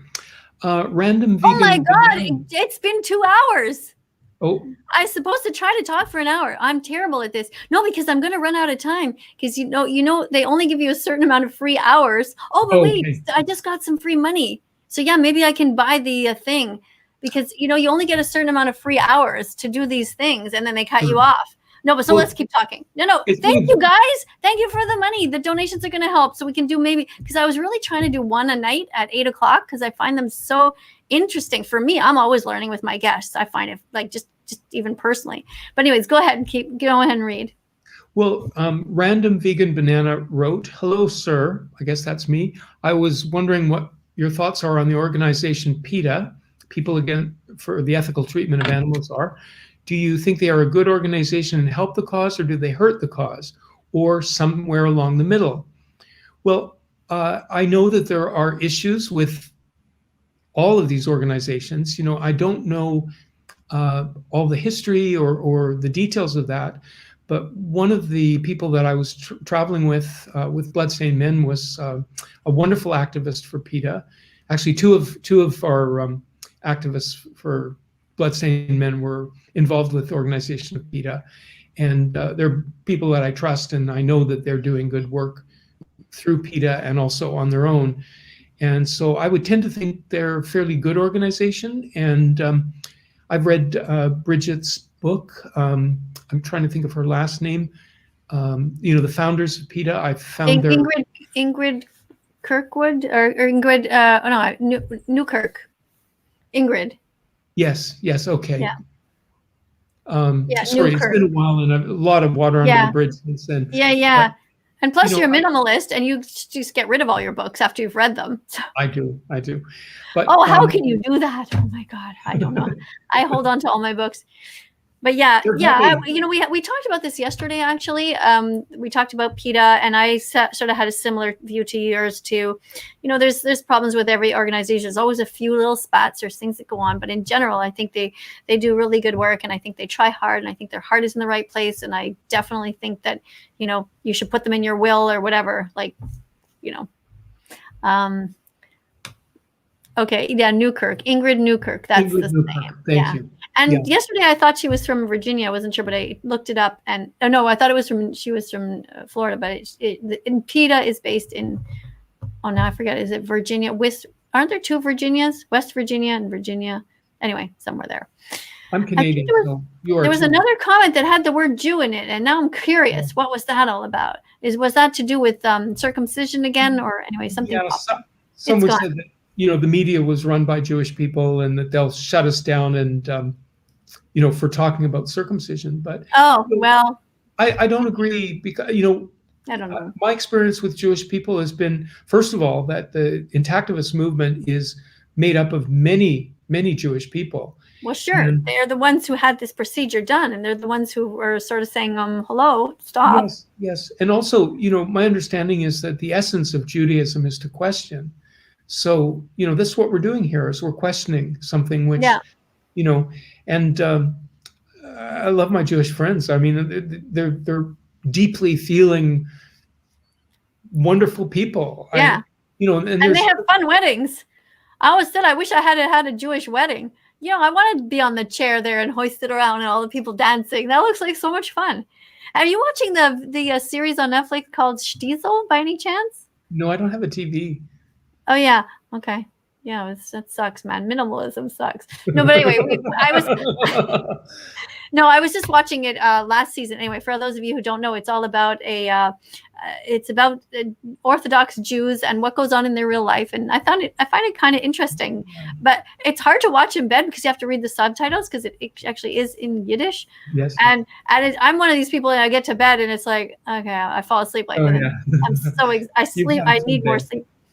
So I took like forever for us to make it through the first season because I would be watching it. I'd fall asleep. My husband would be really watching. He goes, "Oh, that was a great show yesterday." I go, "I don't remember." And then I would force him to watch it a second time. Well, because we don't have any anyways. He's so sweet. So it was no big deal. Okay. Oh my God, the guy is back. Is this the same guy? What do you want? He wants to be vegan. That's what he wants. He's toying with us. It's easy. Just, try to make me go vegan on TikTok. If you get me to change, I'll donate you $2,000 towards any charity you want.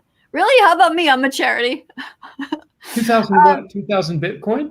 Yeah, I don't know. Yeah, is that Bitcoin? Yeah, I have a charity. There's animal charities. There's a sanctuary near me that needs money all the time. So try and make me go vegan. Okay, now this person is talking. What's this? Oh, that's your channel there. Okay, I'm going to write it down. Hold on. It's a challenge. Just one second. Leave it on the screen there at OFFI officials. Whiff. Take a whiff of this. And then TX. Oh, no, this person's from Texas, probably. Take a whiff of Texas. No, thanks. A lot of cow manure over there. Well, that cow manure can come in handy. Right. Okay, make me go vegan. If you get me to change. Okay, look, honestly, I can't make you change. What I can encourage you to do is to watch the documentaries that keep coming up on the screen all the time. And you know what? Here, when you go and watch a documentary, okay, bring this. Can't see it probably. Oh, yeah, because of the green screen. But this is the box of Kleenex. So you bring this. Don't bring popcorn. It's not that kind of movie. You sit there and you watch it. And you have a box of Kleenex with you. And here's what else you have with you. Okay, you have a book. You have a notepad. And what you do, and the reason you have the notepad is because you want to watch these movies like Dominion Movement and Earthlings consciously. Thank you, Watch Dominion Movement. I love this person. I don't even know if they're a boy or girl or man or woman. I don't know who they are, but they're always around. They're great. Thank you. They're probably one of the above. One of the above. And so, yeah, these are the movies that we want you to watch. What's the guy's name now? Oh, shoot. Anyway, oh God! Official. Okay, Texas person. Listen up. Okay, you're listening. You get a box of Kleenex. Okay, and you watch Dominion Movement, and you have a notepad with you. And I want you to write down the names of all of the animals that you see in order. Every time an animal appears on screen, you write down. Pig, chicken, cow, and any product, milk, honey, whatever you see. Okay, you write that down, and you write down what they're going through. Because you need to refer to your notes after. And you need to do it consciously, not just like, oh, I watched Dominion and you didn't really. Yeah, okay, this is the same thing. No, we don't want to see this guy again. He needs to give another $10 if he wants more money. Get him off the screen. Okay, so, yeah, so you're going to watch these videos. Seriously, just watch them and just, open your heart. Look how hard James and I are working here to make the world a better place. You go and watch them. And open your heart and realize that you can do it, because the Academy of Nutrition and Dietetics has stated clearly, anybody can be vegan, regardless of age, gender, race, religion, whatever. You can be vegan as a newborn baby, and you are, in fact, born vegan. Think about it. You came out of your mom, and your mom's milk was meant for you. You are vegan. The only time that everything changes when your parents came at you with some flesh, dead animal on a spoon and said, here you go, Mr. Texas or Mrs. Texas, whatever your name is, officials, whatever. See, I hate when people don't have their name in there and I don't know what to call them. But anyway, so then they put this in your mouth and you're just like, okay, I'm going to trust my mom. I'm going to open my mouth and let this thing go in there. And you know what? According to the way we think of veganism, is that if a child is being forced to give or it takes something and they haven't given consent to have this animal murdered, they are still vegan. Even though they have dead animal in front of them, they're still vegan because they didn't do it on purpose. The only time that, in my view, that you become non-vegan is when you deliberately do these things that hurt animals. So what I'm asking you to do is go and learn and just start undoing all the damage. So not only do you have to be vegan, you have to be an animal rights activist. You have to be on the screen with the two of us. You have to talk to everybody about how they should be vegan. And then you have to become an Intactivist too. You should be against circumcision. You should be here talking about that too. Yeah, And well, speaking about talking, I'm talking too much. It's pretty basic humanity, you know, just extend the same to others what you would like extended to you. You know, you want people to treat you kindly. You want people to not cut off parts of you. You don't want people to eat you. So yeah, eat oatmeal with fruit and nuts every day. Katie, I've got to address this one because I was very resistant to oatmeal. Why? I don't know, like eating it as a breakfast thing, because I confess that in my pre-vegan days, I was an egg addict. And to me, oatmeal was like just the poor man's, breakfast. It was not that good. But I started looking at people giving oatmeal recipes on Facebook a couple of years ago. And I tried a couple of them and they're like, oh yeah, this is pretty good. But lately, I've got this system of making oatmeal now that is like the most delicious thing. I look forward to it every morning. And it's such a wonderful, inexpensive food. It's really, really good. Yeah, it's so much cheaper than when you buy the boxes of cereal, and it's so much healthier. It's just like one ingredient. It's oats. So what's your recipe? Well, it's not just oats. It's also cinnamon. Of course not. And there's like 10 things. My oatmeal has like 10 things in it. Actually, probably like 15. Go ahead. Okay. So I just use basic oatmeal. I cook it. And when it's just about ready, I throw in a big spoonful of cinnamon.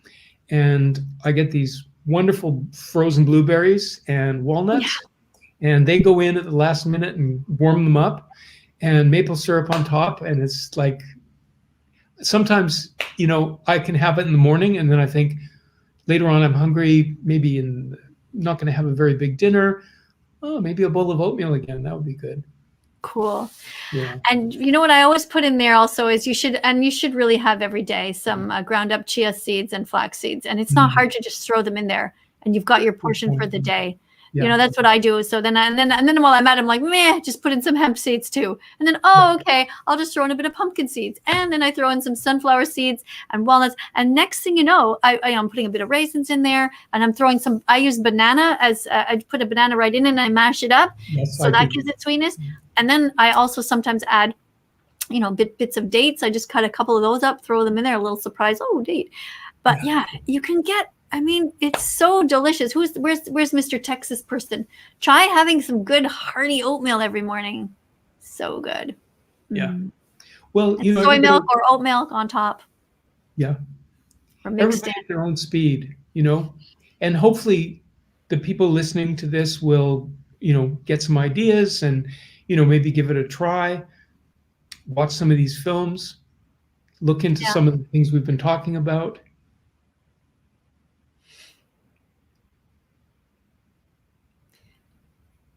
All right.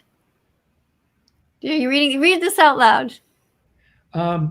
This is Delman Forward gave you $10. So nice, Katie. I like this when people give you money. Isn't that sweet? Actually, I'm going to write your name down. Where's this? Yeah, I should have written this down before because this is just his TikTok address. Okay, I apologize. You did have your name on the screen. That's my error. I'm sorry. Denman Forward. Well, he has a good name. He's going to be forward just like we are. So go ahead. Saying, I'm from Australia and I'll watch it and grab me a Milo and a good honey sandwich and I'll make a TikTok reacting to it and tag you. Okay, what's a Milo? I'm guessing it might be a drink, a beer. But maybe? You can't have honey. Yeah, I know. Honey, do do do do do do. You can't have honey, do do do do do do, because it's not vegan. No, you can't. You can't have honey. See, that's what I mean. You're the bad cop. I'm the good cop. You're the bad vegan cop. You're like no honey, no bullshit. No. See, I maple think syrup.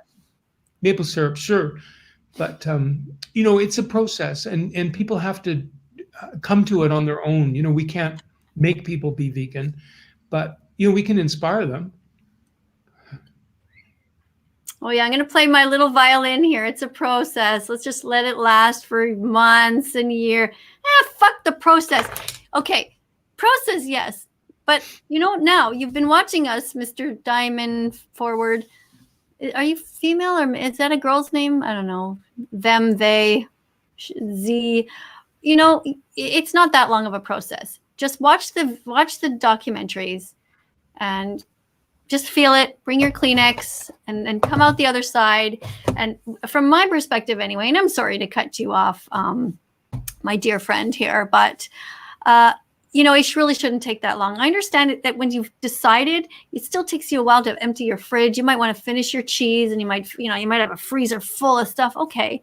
And I'm not asking you to throw your leather shoes out or to throw your car out because it has leather seats and, finish off your jar of honey and whatever. But that's it. Once you know that it's wrong, there's no justification for walking into the grocery store and walking out with dead body parts. I'm sorry, but there isn't. Once you get it, and you should get it. Like I said, watch these documentaries. Don't just wolf them down. Watch them slowly. Like pay attention, watch a bit and walk away and think about it. Watch a bit more. We've given you 10 hours of documentaries. Watch a little bit each day. Take a month if you have to, but once you get it, that's it. That's your process. Don't make me get out my violin again. Yeah, don't make her get out her violin again. Katie, something you touched on there we didn't really go into detail about was children who instinctively feel that it's wrong to eat animals and are instinctively turned off by the idea of meat. So, I think it's very interesting when a child declares themselves that they don't want to eat that. And, some parents are very respectful of that. And, I know that there are children who have grown up as vegans in a household that isn't vegan because the parents are very respectful of that child's autonomy. Mm. And that's the heart of, all of these issues again, too, is autonomy and, how you have dominion over your own body and your own, what you do with it. Mm-hmm. Well, what comes to mind then is, that there is a big difference between a kid refusing to eat dead animals and a kid who's refusing to eat their broccoli and they want to be vegan. Like, you have to make certain sacrifices with your taste buds. I mean, there's nothing wrong with a little bit of self-discipline and forcing yourself to eat something that is good for you. It's a completely different thing than putting a dead animal in your body. Like, for example, I don't especially like kale. But, I'll put some in my smoothie and I'll, there's ways to make it that it tastes half decent, put on some spicy sauce or whatever. Mm-hmm. You can, tough it up. Yeah. Suck it up. You like kale? I love it. I gotta find a really good recipe. I haven't quite yet got something. What do you do? Well, you put your special sauce on it? You absolutely could. Yeah. I chop it and put it in salads.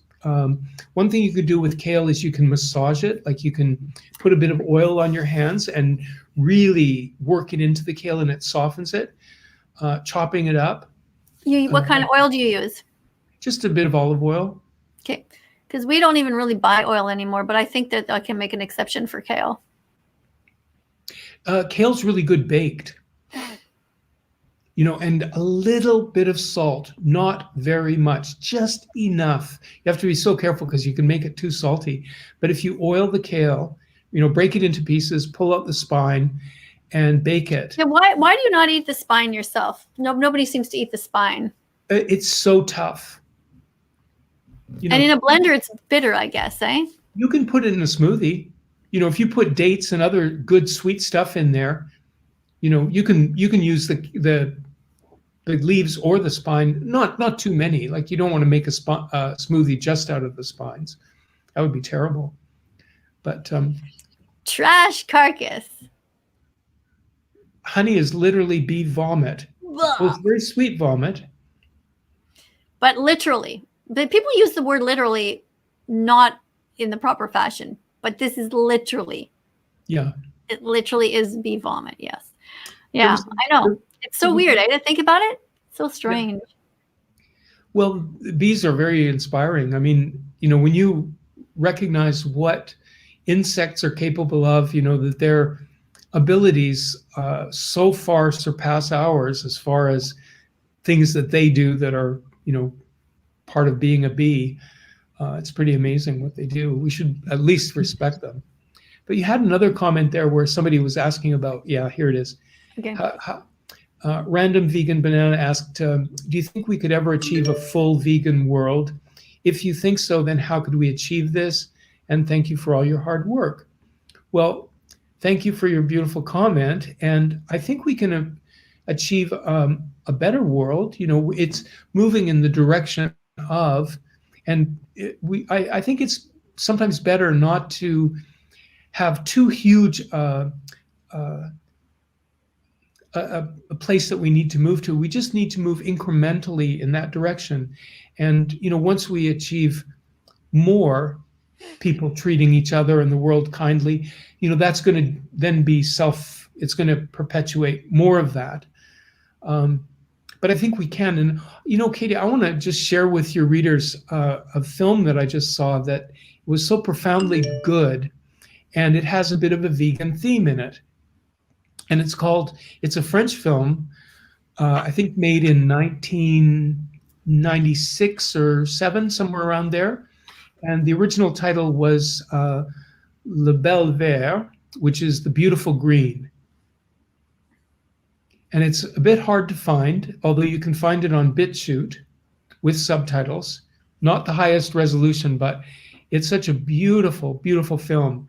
And it's about another planet where the people have an ideal lifestyle and they are vegan and they live in nature and they treat each other kindly.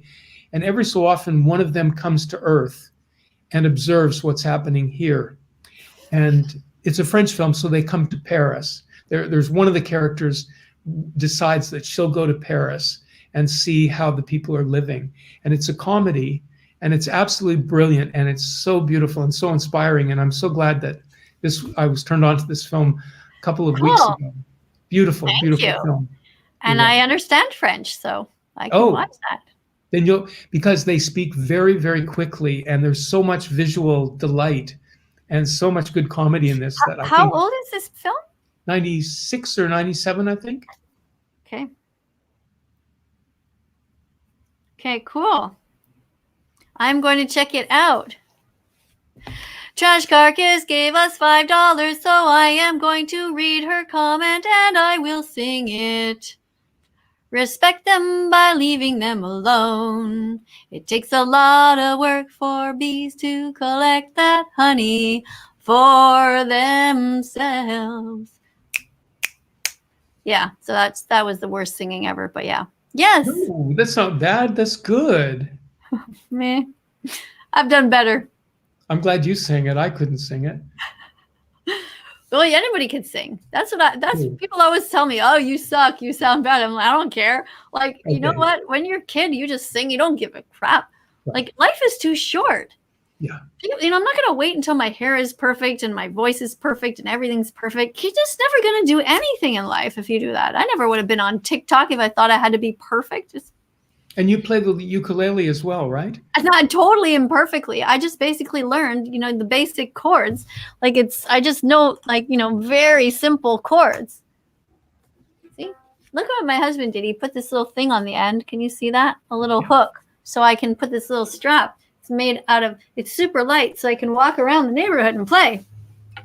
And, you know, just no basic chords, you know. Eating animals is wrong, McDonald's. Hurting animals is wrong, McDonald's. Share this song and change your entire menu to be, vegan from now on. I haven't played that in a bit. But yeah, that's the song. Beautiful. That's the song I wrote for that Gordon Ramsay made fun of. But, you know, 50,000 people saw that song. It was a better rendition because I did it on TikTok and I got to practice. Yeah. I think you should make some more musical TikTok videos.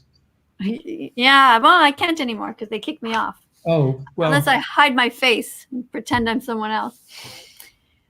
Yes, Well, anyways, I like inventing all these crazy little songs. I'm really looking forward to the next Spotify, because what I do is I write these little songs and people can use them to film anything in the grocery store or in their fridge, and they can use them for their TikToks. It's a way to do activism without showing your face. So like there's songs about having a vegan dog and vegan dog food. There's songs about everything, you know, don't buy this, buy this. So you can film like the dairy milk and it says, don't buy this, but do buy that. And that's it. You've done a 15-second video and you put it up there. And it's just I think it's such an easy way to use the sounds. Have fun writing them. We're in a really great age, you know, that we have these resources, these platforms to be able to put these messages out there. Oh, look, this is wonderful. Amir the vegan came back and say, I want to say thank you for telling me restoration is possible. I literally just bought a device to help me get back to normal. So thank you. I'm so glad that that is so cool. So he literally like went online and bought it. Amir, that's so great. And thank you for telling us. And I could just, you know, maybe add to that by saying there are a number of groups, you know, people that meet on Facebook or other social media to talk about this and encourage each other. So, you know, there's a lot of help out there, a lot of good information on how to do this and make it work. Yeah. Facebook has like a lot of, Facebook is good for that, I find, for communicating. And you can ask a question. You can say, look, I don't know what to do with this thing, or this problem happened. And people will just rush in to help in these groups. Yeah. And speaking about Facebook, oh, sorry, go ahead. No, go ahead. You go ahead. Finish your thought. Well, I was just going to go to, because we're bouncing between these subjects. It's so fascinating. I was just going to say about Facebook, just another thing is people worry about, you know, can cats be vegan or dogs be vegan? Well, there's groups for that too. You know, you want your cat to, you're tired of buying, you know, dead animals and bringing them in the house for your cat. You can go to these groups and they'll help you out, show you what kind of foods you can buy for your cat. And if you're having troubleshoot, add a little bit of water, a little bit of oil to make it tastier, whatever. It's all kinds of great stuff out there. Well, you know, what I was going to say is when, you know, as activists, we know that it's a difficult sell to, you know, get the message across, because people are very resistant to changing their habits. And but it means everything when you find that you've actually reached someone, and that, you know, we're often, you know, saying that if we just reach one person, you know, if an event like this where we talk for an hour or two, if we just reach one person, you know, we never know where that can go. That one person may then also become an activist, and many others, you know. Yeah, it's so true. Yeah, it's so rewarding when people do say something positive, and I urge people to say it and I do it. If somebody, even if I don't like the person, but I think what they're like you know, they do things that piss me off or whatever, I always try to find the one thing that there is to praise in that person when it comes to, especially, you know, vegan animal rights activists. Like, so many people are working so hard, and it's so important to share one another's work. Yeah. So thanks again for being here. And let's just maybe read 2 more, but then we should wrap it up, because I just realized, I don't know if you just beat my record, 2 hours and 26 minutes. Wow. That's long. I'm sorry. I probably did 90% of the talking. My husband's always saying, you talk too much. I'm like, okay, next time I'm just going to talk less. And then I just can't. It's all good. We've got a message here from Vegan Sammy, who said cow's milk belongs to baby cows, honey belongs to bees, eggs belong to chickens. Please stop stealing from them. How would you like it if someone stole your mother's milk for her baby? Mm-hmm. And to which I would add, how would you like it if somebody stole your baby? And that's what happens to the mother cows. They steal the babies, and the babies call out for the mother, and the mother calls out for her baby, sometimes for 2 days afterwards. Very sad. And then they give up, and then they get forced to be pregnant again, and the whole thing happens again. Yeah. And you know, when you think about it, it's so strange, James, that this has been going on for hundreds and hundreds of years, that this terrible thing happened. You know, at some point it gets into, I think it must get into their genetic material. So they just have a baby and they just like try to tune it out, because it happened to their mothers and their mothers and their mothers. And it's just horrible. Yeah. Okay, you want to read this one? Thank you for the donation, Lil. This is a good question. Lil Gary 77 asked, what are your thoughts about research that suggests that plants emit high-pitched screams when under drought or physical stress? And I think that this is a really good question because we are learning more and more about the intricacies of the whole, all of nature, and how plants communicate with each other through mycelium. And, there are people who are vegans who will not actually destroy a plant. They will just take the fruit that falls. And, so there's that. I've heard of that style of vegan. I'm not that style of vegan. I, go to the grocery store and buy lettuce and I don't think about the plant screaming. But I think that, the more that we look at nature, the more we learn just how incredible it is. And that I want to add though that, that this is an excuse that people use because they just want to, they try to get around it and say that, well, a plant, there's some whatever evidence that plants, move in the wind and they grow in the sun and the rain makes them move, but they're not sentient in the same way, and that. Right. So if this is your way to try to get around it or to get out of it, I mean, just invite you to think that your house is on fire. Are you going to go and save your cat or dog, or are you going to run to the fridge and save your celery? Like, which is it going to be? Like, damn well that, the difference between the two. So if this is your way to try to get out of veganism, it ain't going to work. And, there's a reason that we sentient beings, when we feel pain, we have the ability to run away. And nature doesn't make sense that nature would design plants which cannot move to feel pain. Because for what? It's not like that pain is going to give a response for them to be able to run away. So it just doesn't make logical sense. Yeah. Is something that they have? I mean, they are growing. Yes, they have roots and they grow. But, let's put it into perspective here. We're trying to save billions of animals that are going through a Holocaust right now. We're not going to get distracted by this. The thing is, I think we need to look at nature as our guide and in a realistic way. And in nature, there are animals who are carnivores who eat other animals. That is not an excuse for us. We're not carnivores. We are primates. And when we look at how the other primates eat, they generally eat plant-based diets. Occasionally chimpanzees hunt monkeys. Some monkeys and apes eat grubs and baby birds or eggs that they find. They're omnivores. But we're also intelligent, and we have ways of advancing our ideas and evolving, so that we are no longer hunting, wild animals to eat. And what we're doing to captive animals to continue to eat them is the Holocaust that you spoke of earlier, Katie. Keeping animals in horrible confinement, killing them in the most savage, awful ways possible.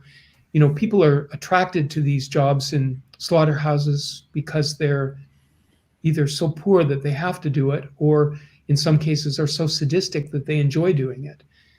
And we don't need to take part in that. We can rise above all of that and make delicious, wonderful food, nourish ourselves properly, be healthy without harming or hurting or killing. I'm currently in the process of becoming vegan. I'm just finding it hard to cut out certain things like eggs. My family cook a lot of eggs, making it harder for me to let go of them. That was a tough one for me too, because that was the stumbling block for me. But once I went vegan, I knew I wasn't going to be eating eggs anymore. Me too. I was eating scrambled eggs all the time. I loved eggs. Every kind of egg all the time. Eggs. Yeah. And for me too, it was really hard. But once you make the decision that there's no eggs going into your shopping cart and you get home and there's no eggs in your house, that's just how it starts. Now for you, you're stuck because they're cooking them right around you. Yeah. But still, you might not have the ability to separate yourself physically because you see them, but here that it's not going in here. Yeah. That's it. One of the things that I loved about eggs was poached eggs on toast. And to me, that had a certain combination of textures and flavors, which I found surprisingly similar once I became vegan to beans and rice. I don't know why, certain way that I prepared it or seasoned it. And sometimes I would eat beans and rice and I go, this is giving me a very similar kind of feeling that I used to get from poached eggs on toast. So I'm not saying that you can necessarily substitute one for the other, but if and when you go vegan, you'll find certain foods that will give you the same pleasurable sensations that you got from other foods that were animal-based. And that's the thing is, make your food delicious, no matter. Make it good. Go and buy every single spice you see and go and research them and see how they can go together and go into foods.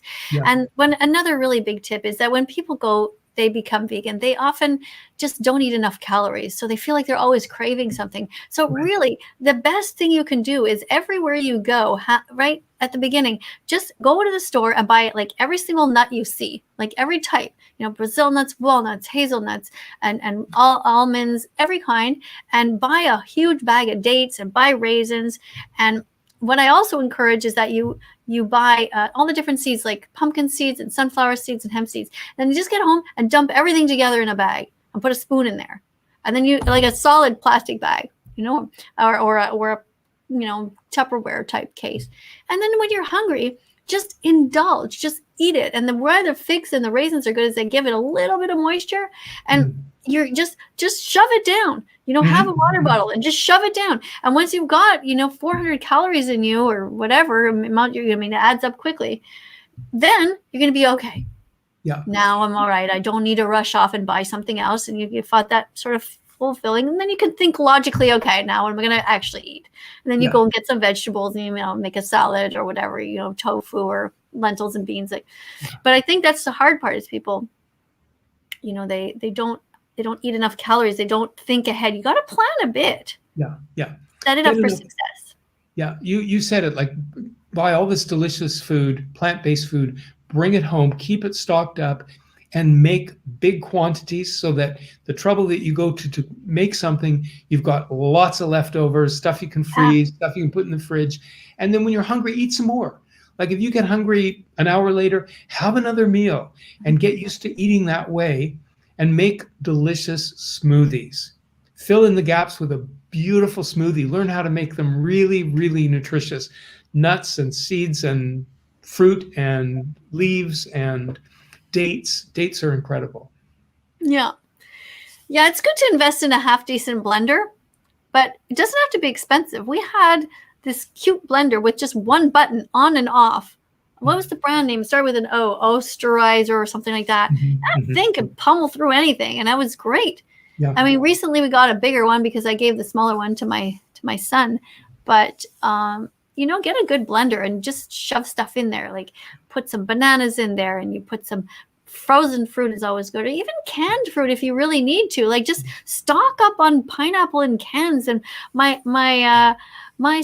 sister, she just uses peach. I've never done this yet, but she says, every once in a while I throw a can of peaches in there. Like it never occurred to me to throw a can of peaches in my, but when you have the cans of it, I mean, I know buying it's not the same as fresh, but at least if you have, a whole bunch of cans of pineapple and peaches and you have some stuff frozen, just put all in there. And whatever you do, make sure there's always some spinach in there. I mean, put it in there and pack it down, and then put more and pack it down, and just put a shitload of spinach and things because you don't even taste it. Yeah, absolutely. And the thing is that when you make a breakthrough with all of this food preparation, is that you realize if you're working with certain textures and certain flavors, you can do almost anything. You can, thicken something, you can water it down, there's so much you can do. You can bake things that you never thought of baking before. Yeah, it's so cool, right? Like everything opens up. Yeah. Like I said, I'd say all the time that we make a big pot on the weekend. We make a big pot of rice in a big pot. We throw lentils or chickpeas in there, and that's our base. That's our base for the week. Just put that big pot in the fridge, and I'm going to scoop that out. Okay, now what are you going to add? Oh, let's get a bit of this sauce, and how about we have this vegetable mixed in? And let's fry up an onion and can fry it, and you can even turn it into a soup. Oh, I feel like soup. Okay, add more water, add a bit of salt, more spices. Oh, now it's a soup. Okay, tomorrow you don't want it so thin. Okay, now it's something thicker. Like just eat.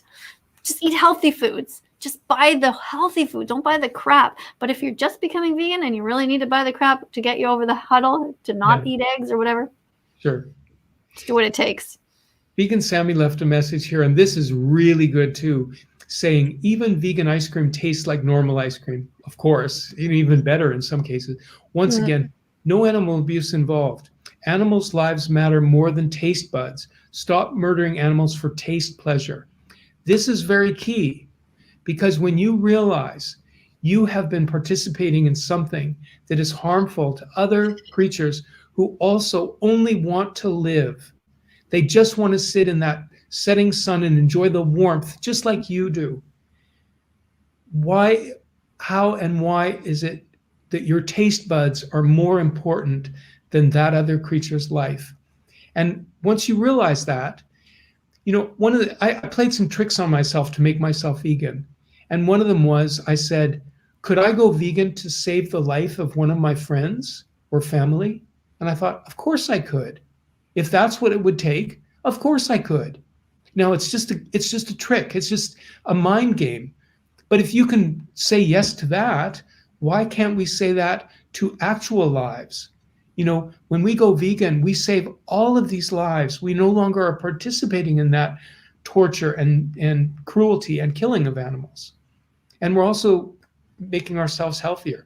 One other thing I might say, Katie, is that anybody who wants to be motivated going vegan, do a search on vegan athletes and vegan Olympians and look at the beautiful, healthy, athletic bodies of the people who are plant-based, some of whom have been plant-based for decades.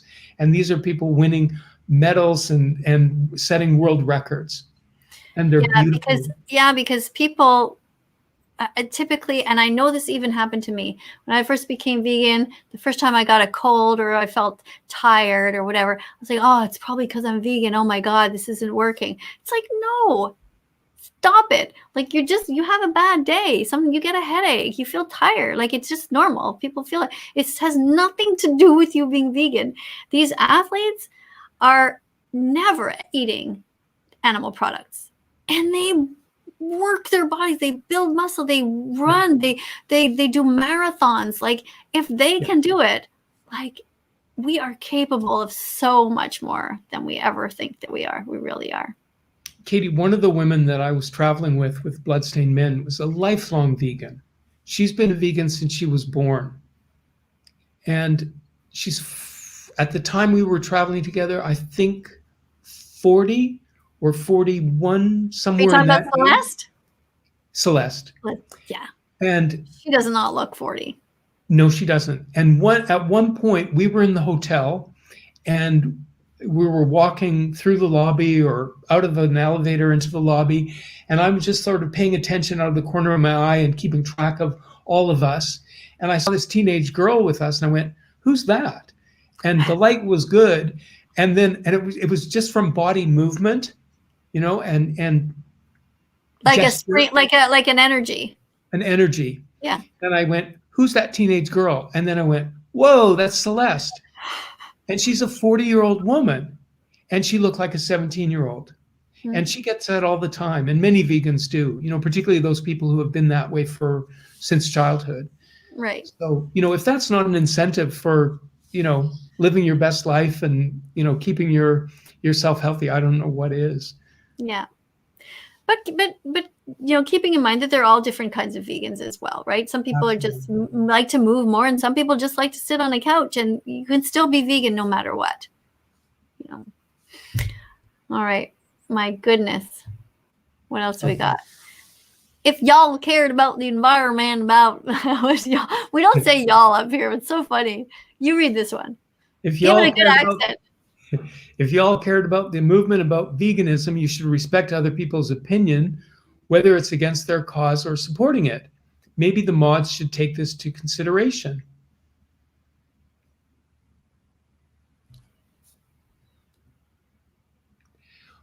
Well, people have opinions. I'm not quite sure what the opinion of this person is. Well, okay, y'all cared about the movement of veganism. You should respect other people's opinion. No, I don't respect your opinion if you're not vegan. Why would I respect your opinion when you want to hurt animals? This is my answer. Well, You want to pay people to hurt them. You want to steal from them. Stealing is wrong. It's wrong to steal their lives, to steal their freedom, to steal their babies, to steal their eggs. It's wrong to steal their honey. It's wrong to steal their milk. It's wrong to steal. I agree.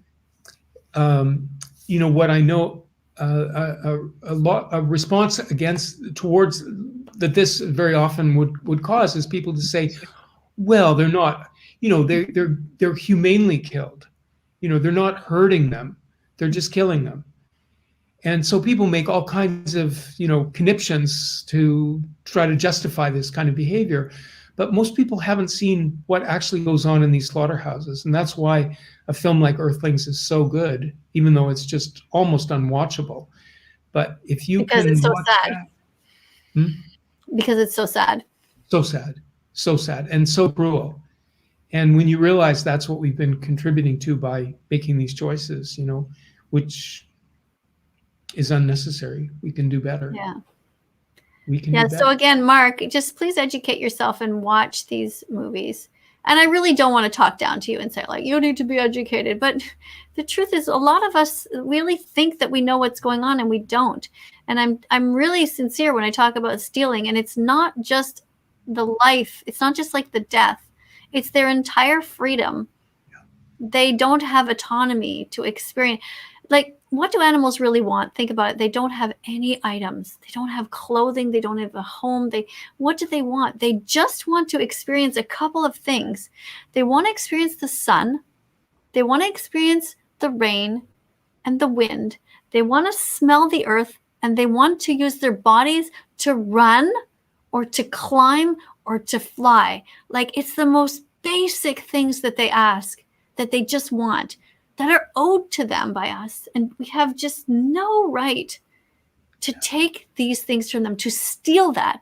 No matter how you say we're going to kill them, you just have no right to take any of these things from them. You know it. Come on, Mark. You know it. You said it, Katie. And, that's very interesting because it ties minimalism into the animals. And this is one of the things I've been really enjoying. Isn't this topic just so cool, how we put the circumcision with veganism and minimalism, and we've been talking for 2 hours and 45 minutes, and we're constantly bouncing to all of them because they are so interestingly related. Although when you first look at it, you think those topics aren't related, but they are. Yeah. Well, the thing about minimalism and animals is just exactly as you said, these animals have no clothes, they have no possessions. They have usually no permanent structures. They make a nest maybe for a season. And yet they go out every morning with a good attitude, and they look for their food, and they look for the sun, and they play. They take joy in their very lives. You see crows, I see them every day flying with joy, where they're obviously doing maneuvers in the air for the sheer joy of flying that way. Yeah, like they appreciate gravity. This is one thing that occurred to me. I was watching pigs run and even some videos. Did you ever see the one where there's a car and there's snow on the car about this much, and the crows were landing on it and like sliding down like it was a slide, and then they would like fly back up and slide down, and like you've seen ducklings do that too. If they put like a little slide and water at the bottom, like they just climb up the stairs and go down. Like it's a lot of it is just experiencing gravity, and it's made me. This is all just really new to me. Like I'm realizing that I never really took joy in gravity, but what is it? Like when you're jumping rope, let's say, that's like gravity, dancing, like the movement of going up and down, like, and animals just take joy in that. Even a whale that comes up and they breach, right? It's so interesting. Yeah. Animals are just amazing. Yes, absolutely. One of the things that social media has done for us is brought us all of these videos of animal behavior, and both in captivity and wild animals. So pets and also wild animals doing things that we wouldn't believe. If somebody just told you a story and said, "My dog did this," is sometimes unbelievable. But when you see the video and you go, "This is amazing," they are exhibiting behavior that is far beyond what we were taught as children. Yeah. You know, when they say, well, animals are of limited intelligence, or, you know, they don't have feelings, or they don't And have empathy, soul. especially. Yeah, and one of the ones that people say, I say, you know, like cow's milk is for baby cows, not your mother, not your milk, right? And somebody always sends some video of some animal that, like a wolf or whatever. What am I thinking? Like one time there was a cat who fed baby ducklings or something, like the milk, Yes, because the mother yes. died and all this.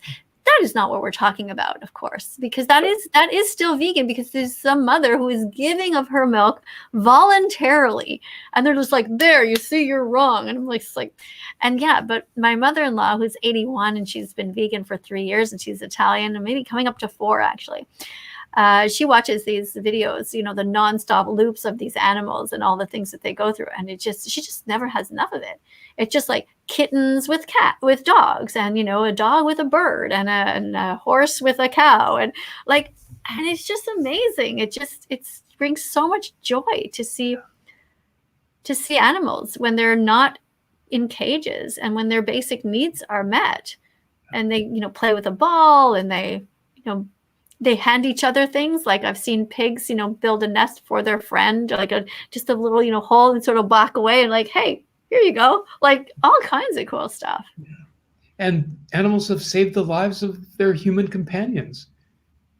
You know, waking them up when there was something particularly dangerous was happening, or It smelled like a fire or methane or something or whatever. I don't know. Yes.